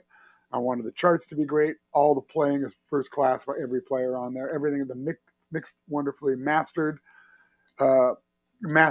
great. And I've got my friend that mastered it too, violinist. Crap. I'm senior moment. Anyway. Yeah. Yeah. By the way, Sony a lot, so. When you did your first album, when from moving from a sideman to being an artist, was it a natural transition for you? Did you have a real clear point of view about what you wanted your first record to sound like? No, I had no clue, nor did I even want to ever have any desire to do this. I really didn't. Right, you wanted to be the name on the back of the record, not the front. Yeah, I had some features that people had written for me. Yeah. And I just thought, I could go out and do guest artist things. Let me see if I can get a little calling card going here. So I went into the Bakery Studios in North Hollywood, where Andy Waterman and John Baker produced the first 3 tunes. And I went in with 3 charts. I had this chart, Friend Like Me, which I still play all the time. And I had a chart called Rhythm Method, which is a chart Tom Cruise did for me. It's fast rhythm changes with a really wicked head for the soprano and the trumpet. And Waltz of the Flowers that Bill Liston had done for me. And these weren't for records. They were for me to perform with bands. So I decided to go and put a band in the studio and record these things. Well, they came out pretty darn good, And so I played it for Gary Grant. And Gary goes, man, Wayne, this is good, man. He goes, the mix sucks, but you can fix all that, man. We should do some more. So right. I went in and I did another 3 tunes. And then 8 months went by and I did another 3. So we did 9 tunes. And Gary ended up being the executive producer in the end. And I started dabbling in recording. I bought some ADAT machines so I could save some money and do some overdubs at home. And I brought Chris Lieb over to record tenor solo as a featured artist on there, and anyway, yeah. So that's how that came in. And then something like that it got thrown together kind of on a shoestring budget too. Right. I mean, I really didn't spend that much on that. A friend of my ex-wife's did the artwork for the thing for free, and did all of that, and we did it all on a budget. I wake up, Greg Field calls me one morning, and we had submitted this stuff for the Grammys. Yeah. And I didn't think anything of my ex and I, and I kind of forgotten about it, whatever. We had to send 35 CDs to them. Something 35 CDs. Man. I know, right? That's insane. And he calls me and he goes, hey, Wayne, it's Greg Field. What are you doing? He goes, I'm in New York right now. He goes, man, your CD just got nominated for Grammy for Best Large Ensemble. I was like, what? He goes, yeah, man, congratulations, dude. That's fantastic. And so I got to do all the cool Grammy stuff. I went to every party because you get invited to all the stuff. And right. I actually had to write a little Grammy speech in case it won. But I knew it wasn't going to win because Michael Brecker's Deck Tat was in that, thing. But Gordon Goodwin and I was played on his record. We were in the same category. We sat next to each other. And I go, we probably canceled each other's votes out. And I was kind of relieved that I didn't win because I was so nervous about getting up and talking. Yeah, that's not your thing. Now I wouldn't be. Right. I'm a good public. I mean, I'm not a great public speaker, but I'm comfortable speaking. Yeah. On a microphone in front of people now. But I would have really been nervous just because of the glamour of the whole thing. I don't know, Anyway, I don't know what I would even say, but I did have a little speech that I wrote. I probably have it somewhere. I had it in my pocket, in case I had to give it them. But then, that's pretty fantastic. But we do 2 other CDs now. Concord Records, because of the success of the first CD, picked up my next CD and gave me some. So they gave me some money. They gave me $35,000 and promotion, which helped. And the publicist and all of that. Right. And a matter of fact, the picture of it is right. The CD cover. Right there. Yeah. So, records, a giant picture of the front cover, and they framed it. It was just a little gift for me they gave, and nothing, no Grammy love. This well-produced, great CD with all the great music on it. Yeah, well, And there's no logic to who gets nominated and wins and who doesn't. yeah, and then the next one, my next CD, which I put all this money of my own money into it, and I got strings on there. Man, I did it up, nothing, nothing, nada. And matter of fact, Bob Mincer, the play along app we did with him, Yeah. right? All old music of Bob's that had been nominated for Grammys in the past, we did all this older music on there. They released it as a CD because even though we stacked it, like I played first trumpet, then they brought in 2, 3, and 4 to record after the fact. Right. We recorded it like that. Well, it came out pretty great. So they released it and it got nominated. And I was like kind of bummed. I was like, oh man, well that stuff's already had its day in the sun. But it's okay. I mean, you're not in the business for, Grammy Awards. I mean, it doesn't make your music any less valuable. No, I mean, it was fun to be involved. Absolutely. I mean, in some ways, it's still, it's an honor. It does validate or bring more attention to what you do. But at the end of the day, you still want to be proud of the music that you've recorded. So when somebody calls me an asshole, I can go, that's Grammy-nominated asshole. That's right. Which is my standard line. It's a good line. Hey, Wayne, so, excuse me. My closing questions that I ask all of my guests, I'll ask you right now. And then, of course, if there's anything else that you want to add at the end of the show, feel free. But the first of the 3 questions is, since this show's called Making It, what does making it mean to you both personally and professionally? And professionally, I feel like I am making it because I'm doing what I love. And I don't mean money. Even though, anybody that wants to pay me to blow into this coil of torture, I'll take your money. You know what I mean? But I do a lot of, as I do things for free that I love. That's why I played on your thing for free. Yeah. I know the music's going to be great, and you're a great guy and friend, and we kind of do that for each other. Right, we do. We lift each other. So that to me, getting to do like projects that I really believe in that are going to be great is making it. Me getting to play for Jerry Hay, to me, is making it. Right. It really is. And, there's numerous other, getting to play in the big fat band and be part of a band like that that's world renowned. Yeah. And inspiring young. I have a lot of young trumpet players, man, that say you're the first trumpet player they ever heard. Because when they were in high school, the big fat band is kind of the rage amongst young people. So that's a thing. Because I think back, man, well, Snooky Young was one of the first I heard. Now, you want to play like that and you're inspired by that. So that is making it to me. Like I said, when somebody tells me that, they go, man, I listened to you in high school. It pisses me off, first of all, because you've got kids and they're older. And I go, yeah, I'm old. I guess, that part of it bugs me a little bit. But that's making it to me professionally and personally. And personally, yeah. Really, But I think that where I'm at in my life, outside of music, I don't have a ton of hobbies, but I enjoy. Well, you go hiking. I go hiking. My wife and thank cancer, because of cancer, I'm a hiker. Because I would go walk when I could. I'd go walk with my wife and our friend Alexis Koreski. You know Alexis? No. Great bass player. And he during COVID, he's the one person we let into our house because we knew he wasn't going anywhere. Right. He liked COVID. He said, I don't have to see anybody. So he's the only person that was in our house. And he would have dinner with us. And I started hiking with them. I didn't have any strength. And they would just go on little strolls, basically, where it wasn't strenuous. But eventually it got to the point as I got my strength back and started doing it. Now I got hiking poles and shoes. I've got tents. You're in it. I'm in. I'm a hiker. I'm a full-fledged hiker now, which I never thought I would say. And I've hiked San Jacinto, and I've hiked 12,000 feet, and I've hiked Mount Lukens locally here, which is the highest peak in Los Angeles, the city of Los Angeles. And how high is that?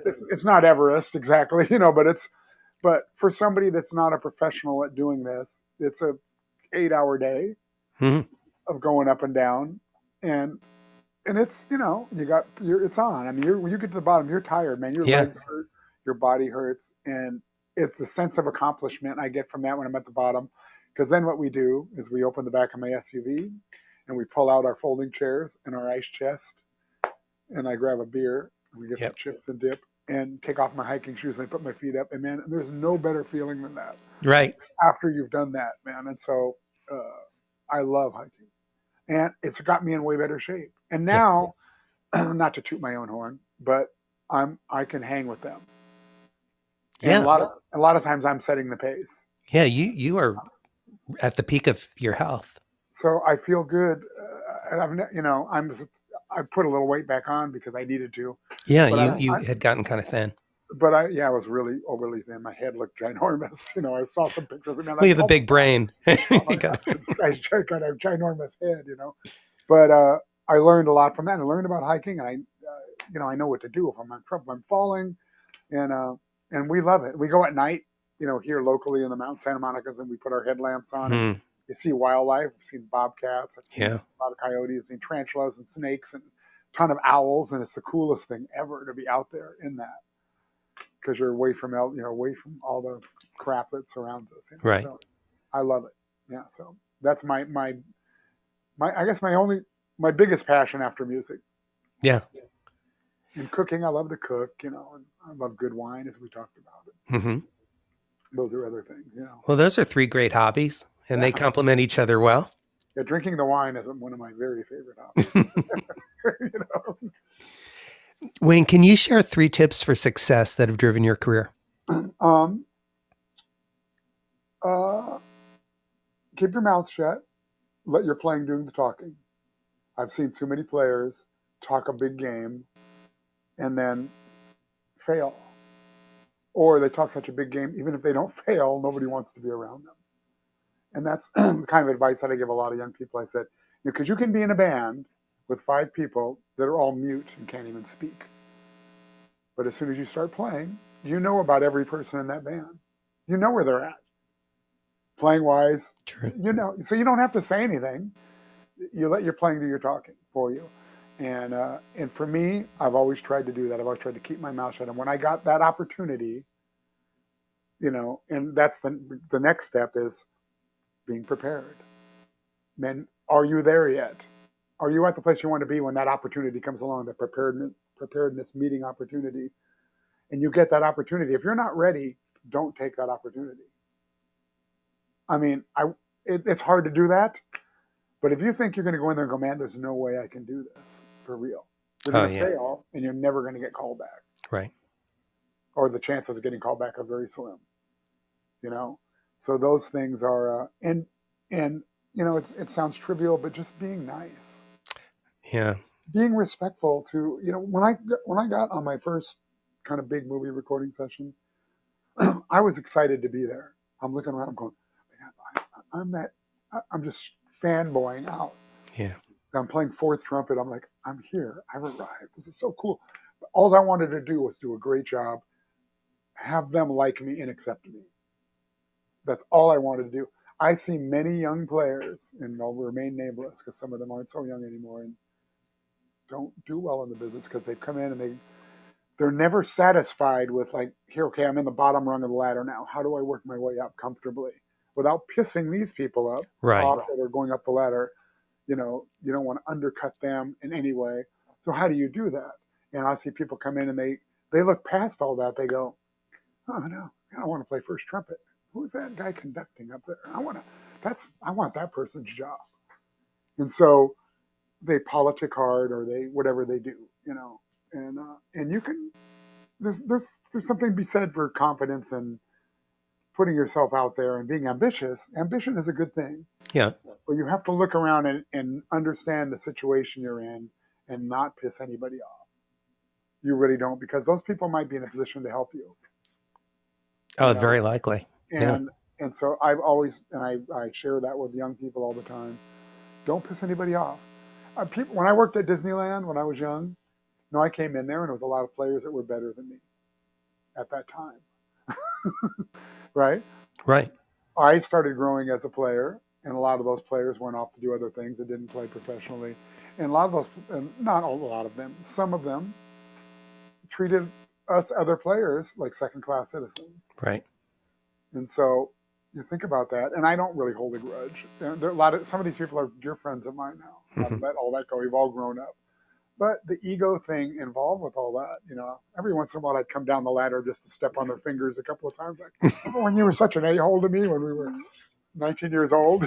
And they do. They remember. Yeah, and so now I just make sure nobody treats anybody like that. Right. You never know who your next boss is going to be. Or no matter, even if you think you're all in at 16, you may peak at 16 and get passed up, and it happens all the time. Right. Players blossom later. I'm definitely a late bloomer musically for sure. I am too. I had chops when I got to Disneyland, but I got better because of all the good players there. Right. That I was hearing and getting to play duets with and talk to and admiring, and imitating, the way they play. So, and then as I got on and started getting on these better gigs, I still do that. When I hear something I like, when I used to hear Warren Looning play, the next time I went to play something, I go, how can I make that sound like that? And I do that to this day, man. We imitate different sounds we like, and eventually those things become your sound. With all those, like there's not a note I play that doesn't have a little bit of Warren Looning in it, or a little bit of Jerry Hay or Gary Grant, depending on the music. Depending on the music, there's certain things I'm going to play like this is how Gary Grant would play this. That's how this is how it has to be played. It's the gold standard. Gary or Jerry or Chuck Finley. Absolutely. It's like these players are one of a kind, and the mold was broken with them. And there'll be other great players, but their thing was extremely important. Yeah, and the same has been said about you. Well, that's well.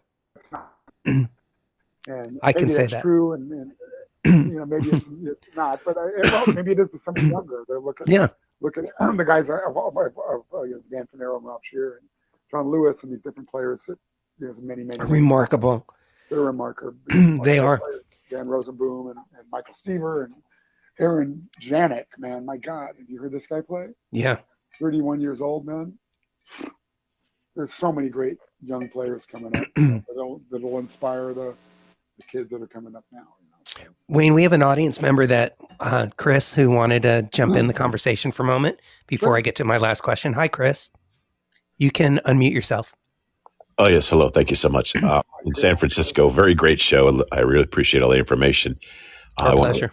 I wanted to ask both of you, I guess, even before the pandemic, here in San Francisco, venues for live music had been shrinking terribly.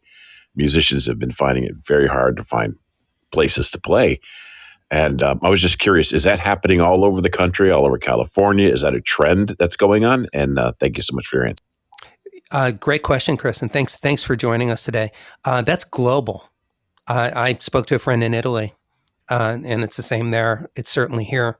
There's a local venue that we play at in Seal Beach, and the music director has told me that he's never been contacted by more people around the world to see if they could just play in this club. So, Wayne, do you have a point of view on that? No, I completely agree. Now, as far as just general work, places like Los Angeles, just because it's Hollywood, there tends to be more stuff happening, even when there's not a lot of stuff happening, as opposed to maybe San Francisco. Even though there's a scene there, it's going to be a smaller scene. There's several theaters, or in New York, for instance, there's a whole bunch of theaters. So there's more opportunities for, if there's a few theaters working, for players to work. Where in a place like San Francisco, maybe there's one or two, and so the work is going to get shut down on players are going to suffer more. Even though I have to say live work suffered severely everywhere. Because I know the New York musicians, some of them moved. I mean, they're players that were used to working all the time. Right. The complete the theater is the economic scene in New York. If the theaters aren't happening, the economical thing of the music business is done. A lot of money comes into the union and pension money and all that stuff. A lot of players got very frustrated and depressed even, Absolutely. So it was nice to see that coming back a little bit now. I just worked in San Francisco 2 weekends ago. I did this project for this guy Ted Hall, who's one of the Bohemians up there, and we did this big recording session, and they brought up Tom Scott and I and Gary Novak, and Chris Walden did all the charts. Mm-hmm. I got to work with some great San Francisco musicians, but I was talking to Marvin McFadden, the great trumpet player from up there, and he was talking about, how slow things have been for him. Right. And he's a very working player, but starting to pick up. But now this pandemic thing's rearing its ugly head again, so it's frustrating and a drag, It is. Chris, thanks for asking that question, and again for joining our conversation today. It's a great question, and we're all just kind of punting as we go, figuring it out. Yeah. And like you had said earlier, Wayne, lifting each other. There have been a lot of remarkable and beautiful and unexpected collaborations internationally and nationally with people in our home studios, just like helping each other continue to create music and get it out there. The home studio thing, in many ways, kind of saved me. Mm-hmm. Yeah. Because when all work went away, I couldn't play anyway, so it was actually good timing for cancer. But as I started getting my act back together, remote work started coming in. They're going, well, who can record? Who's got home studio? Well, I've been set up for a little bit here. So I started being able to do this at home, and I was helping my colleagues because they were scrambling. Right, you were mentoring your peers. And so I did Pro Tools 101 videos for a few people, and buy this mic, and so a cheap way to get in, and have a decent quality. So that saved a lot of us here in LA. That's for sure. Absolutely. And other places too, in New York as well. A lot of those musicians, went the same route to keep busy and make a few bucks. And remarkably, I'd say for the most part, the music hasn't suffered. We've kind of figured out how to still make it musical and connected and there's nothing intimate. better than playing in the same room with everybody. Well, yeah, absolutely. But man, you listen to some of these projects. The New York Phil did something where everybody recorded individually string players. Right. And I don't know who edited this thing, but it sounded spectacular. I mean, I was just like, I couldn't believe it. I can't remember what piece it was. It was a big trumpet piece too, because it might have been a Copland thing, like Outdoor Overture or something like that. I wish I could remember what it was, but it's incredible. I was blown away, and it's it's putting music together like a puzzle. Sure, right, it is. Yeah. But it's amazing where the technology has come and how it can make the stuff sound pretty great.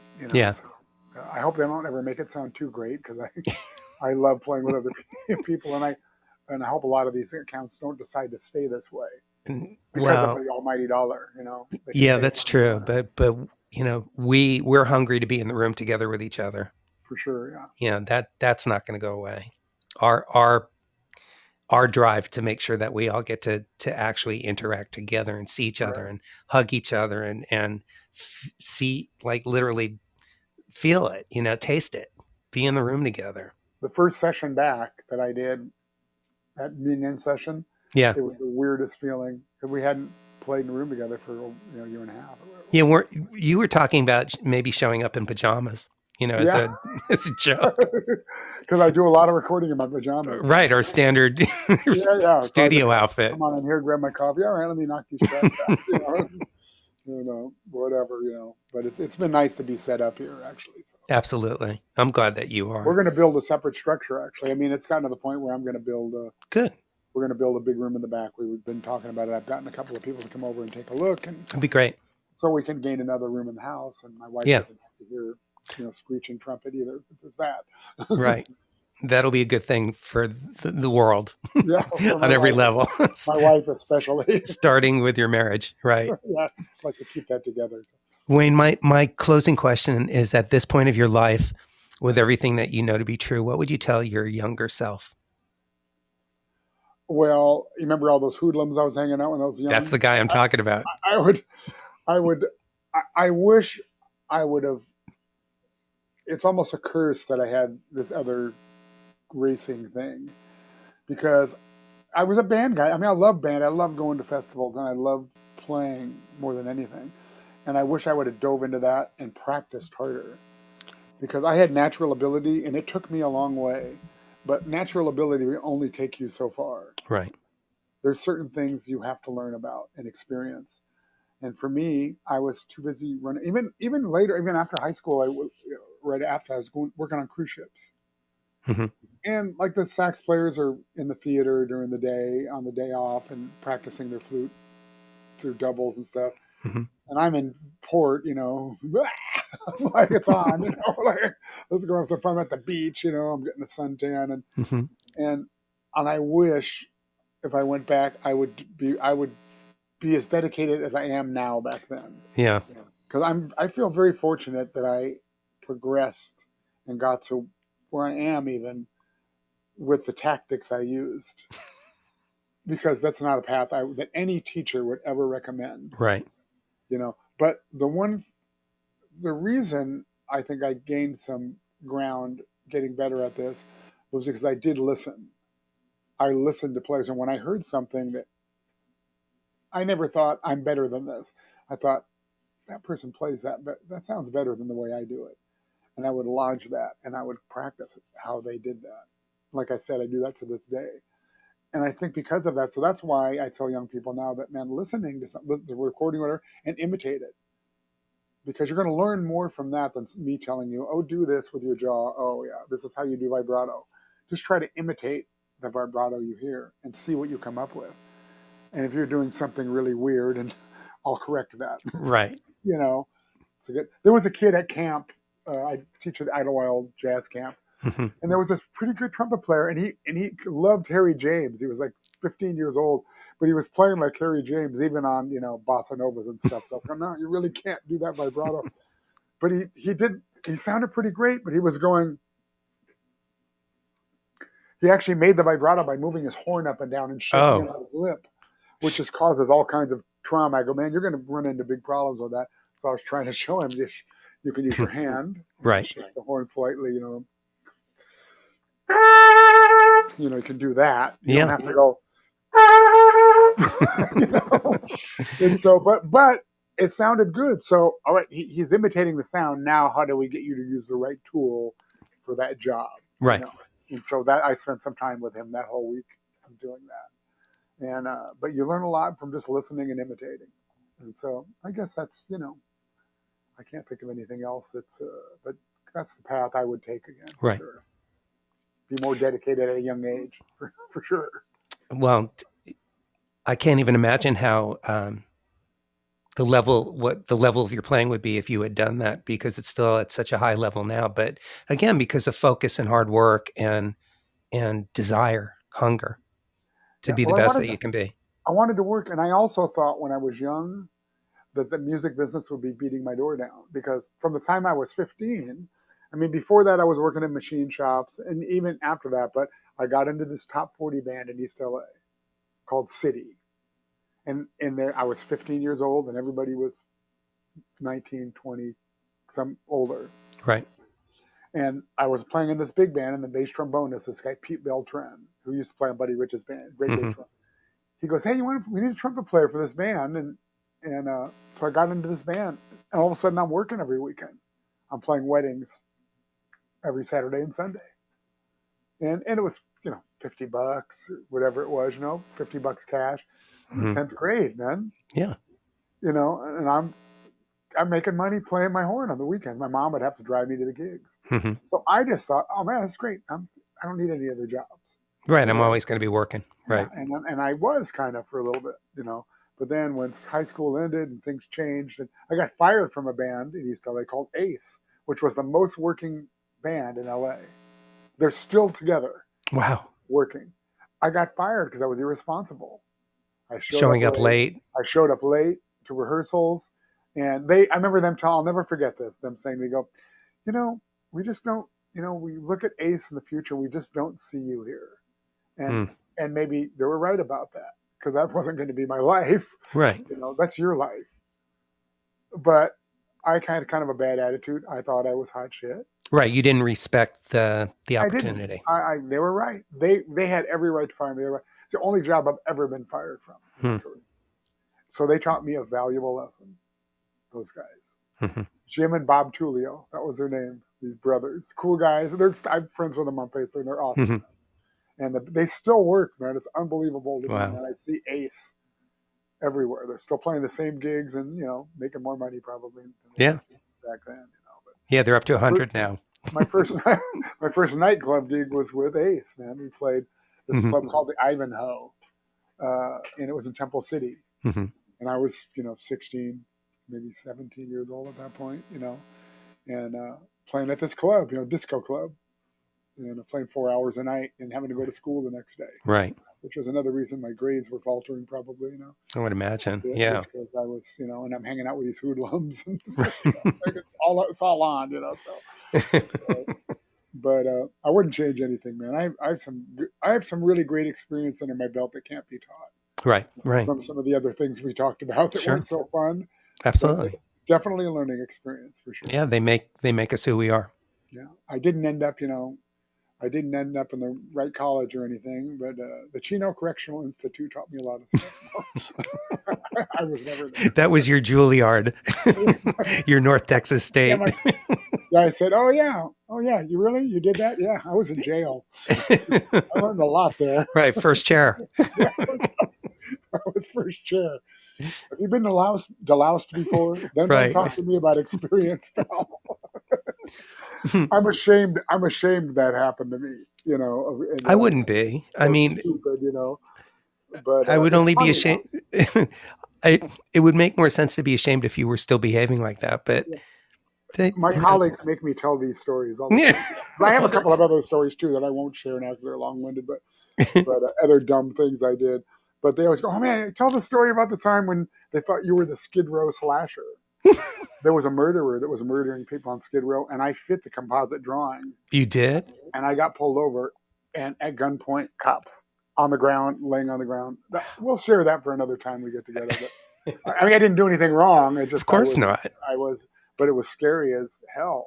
Yeah, it must have been terrifying. I was laying on Eastern Avenue in East LA. Wow. Between Whittier and whatever the street south of there is, on the ground with like 5 cops with guns on me, searching and I had my mom's car that night. What was weird, And they're searching the whole thing, and they see my trumpets in there, and they go, well, what is this? I go, well, that's quite a weapon. Let me tell you, the trumpet. That's a sharp object. So, but they let me go, but they ripped the car apart. And then they just let me go. And I'm like, really? Great. Thanks, guys. Now I have to explain this to my mom again. But they showed me the composite drawing. Oh, yeah. I had long hair. Yeah. And the glasses, and I fit the composite drawing. So it was anyway. I have a lot of, but my friends always, hey, tell that story about when your mom went to the store, so they always like to hear this stuff. And they're great stories, Wayne. No, it's really fun to hear them and to have you share them. Do you have closing thoughts, last words, anything you want to share? I don't know. I want to thank you first of all for being. You're such a cool guy, and I love your wife, man. You guys are just. We love you too. Awesome to me, man. I can't Thank wait you. to play on this new thing you're writing for me too. I know, so I'm excited about that. And I'm excited too. Chops are good now, so yeah. I'm looking forward to that. So I won't have any excuses this time. But thanks for doing this. I love doing these things. Actually, I've done a gazillion interviews and stuff, but it's always about trumpet stuff. Right. And I don't mind talking to I'm a trumpet geek, and so I'll talk about mouthpieces and tongue level and and the things we touched on just a little bit, but I'm a trumpet geek, man. You can't see the wall over here, but there's trumpets hanging all over the wall, like in your guitars in your studio. Mm-hmm. There's microphones everywhere. Right. And I'm into all this stuff, man. But I like talking about music and life and how we got to doing what we're doing. Those things are fun to talk about. Yeah, for me as well. They're equally important. Definitely. And somebody asked me what mouth, they'll ask me, I'll go, there's no stupid questions. I go, are there any questions? And they'll go, what mouthpiece do you play? I go, except for that question. I stand corrected. Yeah. There was ones, because that, you get that, how high can you play? Right. I always counter that with, how high can you play? I do. And then we have that discussion after that. I go, and then they want me to say, look, can we hear your highest note? And I'm going, no. It's like, and so there's a lot of that. And right. trumpet players, for some reason, more so than most other instrument, it is about that, man, seeking a range. It's something that, players are looking, because you need these notes to play the music, so I understand it, but they make it the focal point of everything, and they go after it before they've built the foundation. And then they look at me and go, well, he didn't build a foundation. I go, no, but I spent years and years and years and years undoing stuff, the bad habits from my natural ability, because all of a sudden I was hitting roadblocks. I couldn't do certain things because I was doing things incorrectly. Right. So I had to relearn. So that foundational place of like, they say, don't worry about high notes. Well, you need to go after them, but don't worry about them. And I give them things to experiment with.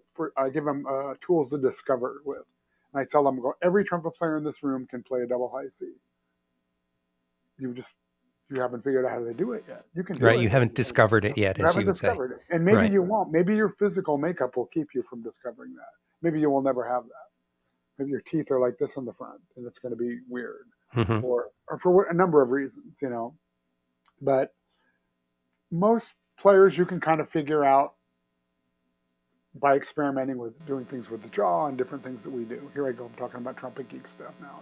I said I wouldn't do that. No, it's always fun to geek out as well. Yeah, but I've had several students through my hocus pocus and my witchcraft that I teach them about the trumpet that I've gone, man, the other day I did this for the first time, and I told them to do this. Put your jaw out a little bit, play the note, and open your spit valve while you're playing the note. Oh, I had read that. Yeah. And it sounds horrible. When you open the spit valve. Right, and you also don't get invited back to the... But when you go up high with the spit valve open, it sounds better, right? You get a better sound. But what happens is it takes all the brick walls between the notes, all the walls that you hit, it takes them away, and it's a big slide. Right. And now you can siren up into the upper register, and you might get over that note you're usually playing. Like when I did that half valve thing earlier, this thing. Yeah.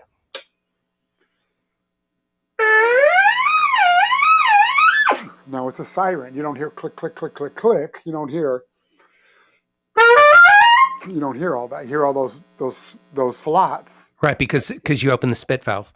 Now the piano. Now your piano is a big slide. Right. You're a slide guitar now. Wow. And you may That's get great. up over that top note you played and go, oh, that's what that feels like. And then you let the spit valve go, and you've got that note. And as much like that sounds like witchcraft to a traditional trumpet teacher, I've had a lot of success with my students figuring their range out, discovering that range by doing that. So I say, do whatever you got to do. Yeah. And if that's weird, it works. And me rebuilding myself here, I'm doing this crazy. So I'll show you one more. I'll go one more trumpet geek thing. Great. So what I'm going to do here is I'm going to take this slide off of my trumpet. So the third valve slide. So now there's just two tubes here, right? Now instead of a big giant bell, the sound will come out of this little tube, creating a lot of resistance. Right. And so if somebody hasn't played a high G before, they can go to hit high G and then push the third valve so it comes out of here. I'll play it open, and then I'll play the upper octave by pushing this.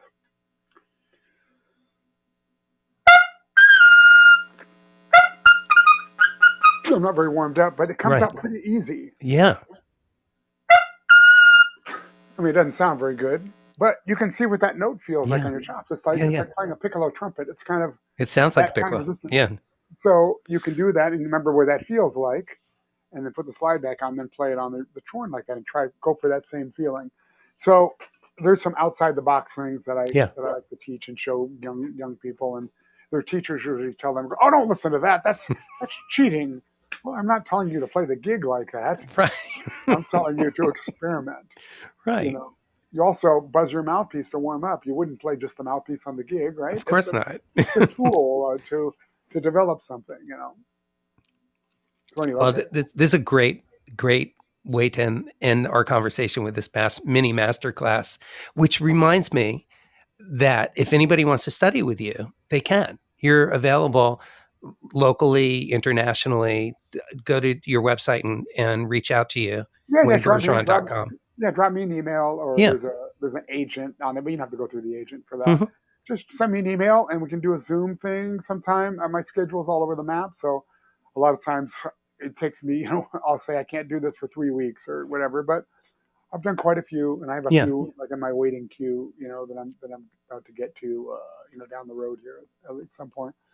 But we can get a lot done on Zoom. It's nothing like being there next to somebody, but at least Yeah. you can. But it's worth the wait. And Yeah. I've taken lessons through the whole pandemic, just so you know. With Alan That's Magudi, yeah. I took with Vinny DiMartino. These are, I don't know if you know Vinny, great trumpet player from Eastman, one of the greatest trumpet teachers on the planet. My colleagues here, Rob Shear. And I ask these people questions all the time about stuff, and so on any of it, you're never done. You're never finished. You're just searching to get better, and that's just my goal. Like a professional athlete, which I know that you draw comparisons to, and what we do. Yeah. Also, even ballet dancers, professional dancers, they're always taking class their whole career. They're always learning. They're continuing. And as we get older, as doing something physical like sports or whatever, your body's changing. So that's diminishing. And so you're not going to be able to hit the ball as far. The trumpet players, it used to be back in the old days, because they didn't know as much as we know now, maybe about being efficient. Those trumpet players would be fizzled out by 60. Many lead trumpet players had lost their chops. Well, I'm 64 now, and let me tell you something. A 64-year-old Wayne Bergeron can kick a 24-year-old Wayne Bergeron's butt. Right. I could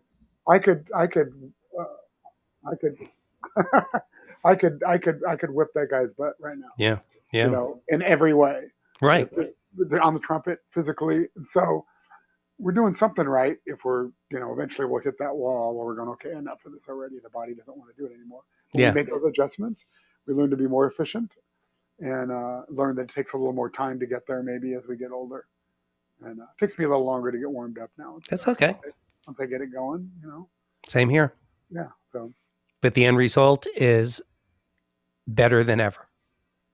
Yeah. We have more to bring to the table. There's more life experience and more desire and understanding.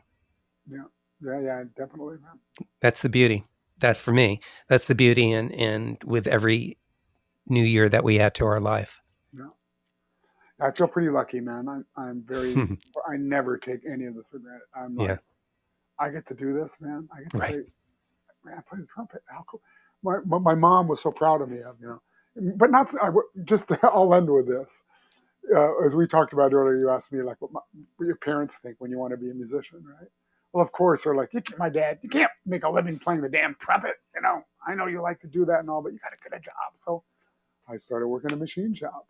I'm going to follow my dad's footsteps, and I'll just play whatever I play, And then when I started playing a little bit, as I got a little bit older, when I played with Helen Reddy, especially, because she had hit songs out, and my mom would go, this is my son Wayne. He plays with Helen Reddy, or the Jeopardy theme. My mom, even when she was in the rest home at the end, she was in assisted living, and that were all the cool things I'd done at that point in my career. She would tell everybody, my son, he plays on Jeopardy. It was like her little bragging point, Yeah. And it was so cool, that she was so. That's beautiful. Mom, yeah. Of me. Every afternoon she got to brag on you. And my sister, my other siblings hated it because I was Wayne. Oh, it's Wayne. The baby. Because I was the baby of six. Of six siblings. Yeah. The attention. So there's only two of us left, unfortunately, because of a lot of unfortunate things. I've lost my brothers and sisters. Other than my sister Donna that lives in Long Beach and is my best friend, and she's absolutely awesome. So yeah, we just take care of each other now. Yeah, that's great that you and Donna still have each other. Oh yeah, we're good buds. Yeah. Well, on that note, thank you for spending the time with me. This has been such a treat to have you on the show. And for me too, Terry. Thank you so much. It's really an honor to be here, and give Mel a hug for me. I will, and Barb as well. Yeah, and send me those tracks, man. Yeah, I'm almost done writing. I can't wait to get this one to you. Ready to knock them out, man. And just so everybody knows, so there's an album that I'm working on that Wayne's a big part of that'll be out later this year, and we'll let everybody know. But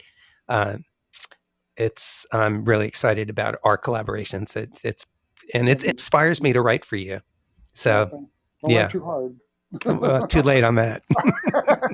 We'll figure it out. I have the technology to make anything easy if I have Great. to. I'll have it for you in a couple of days, I think. Thanks, All right, Wayne. man. And by the way, thank you everybody for joining us in the live virtual audience, and also for everybody who's listening to us at your leisure. We appreciate you so much. So thank you, everybody. Stay safe, stay inspired, and we'll see you next week. Thanks, Wayne. Thanks, Terry. See you, everybody. Bye. Tune in again next week for another great episode of Making It with Terry Woolman.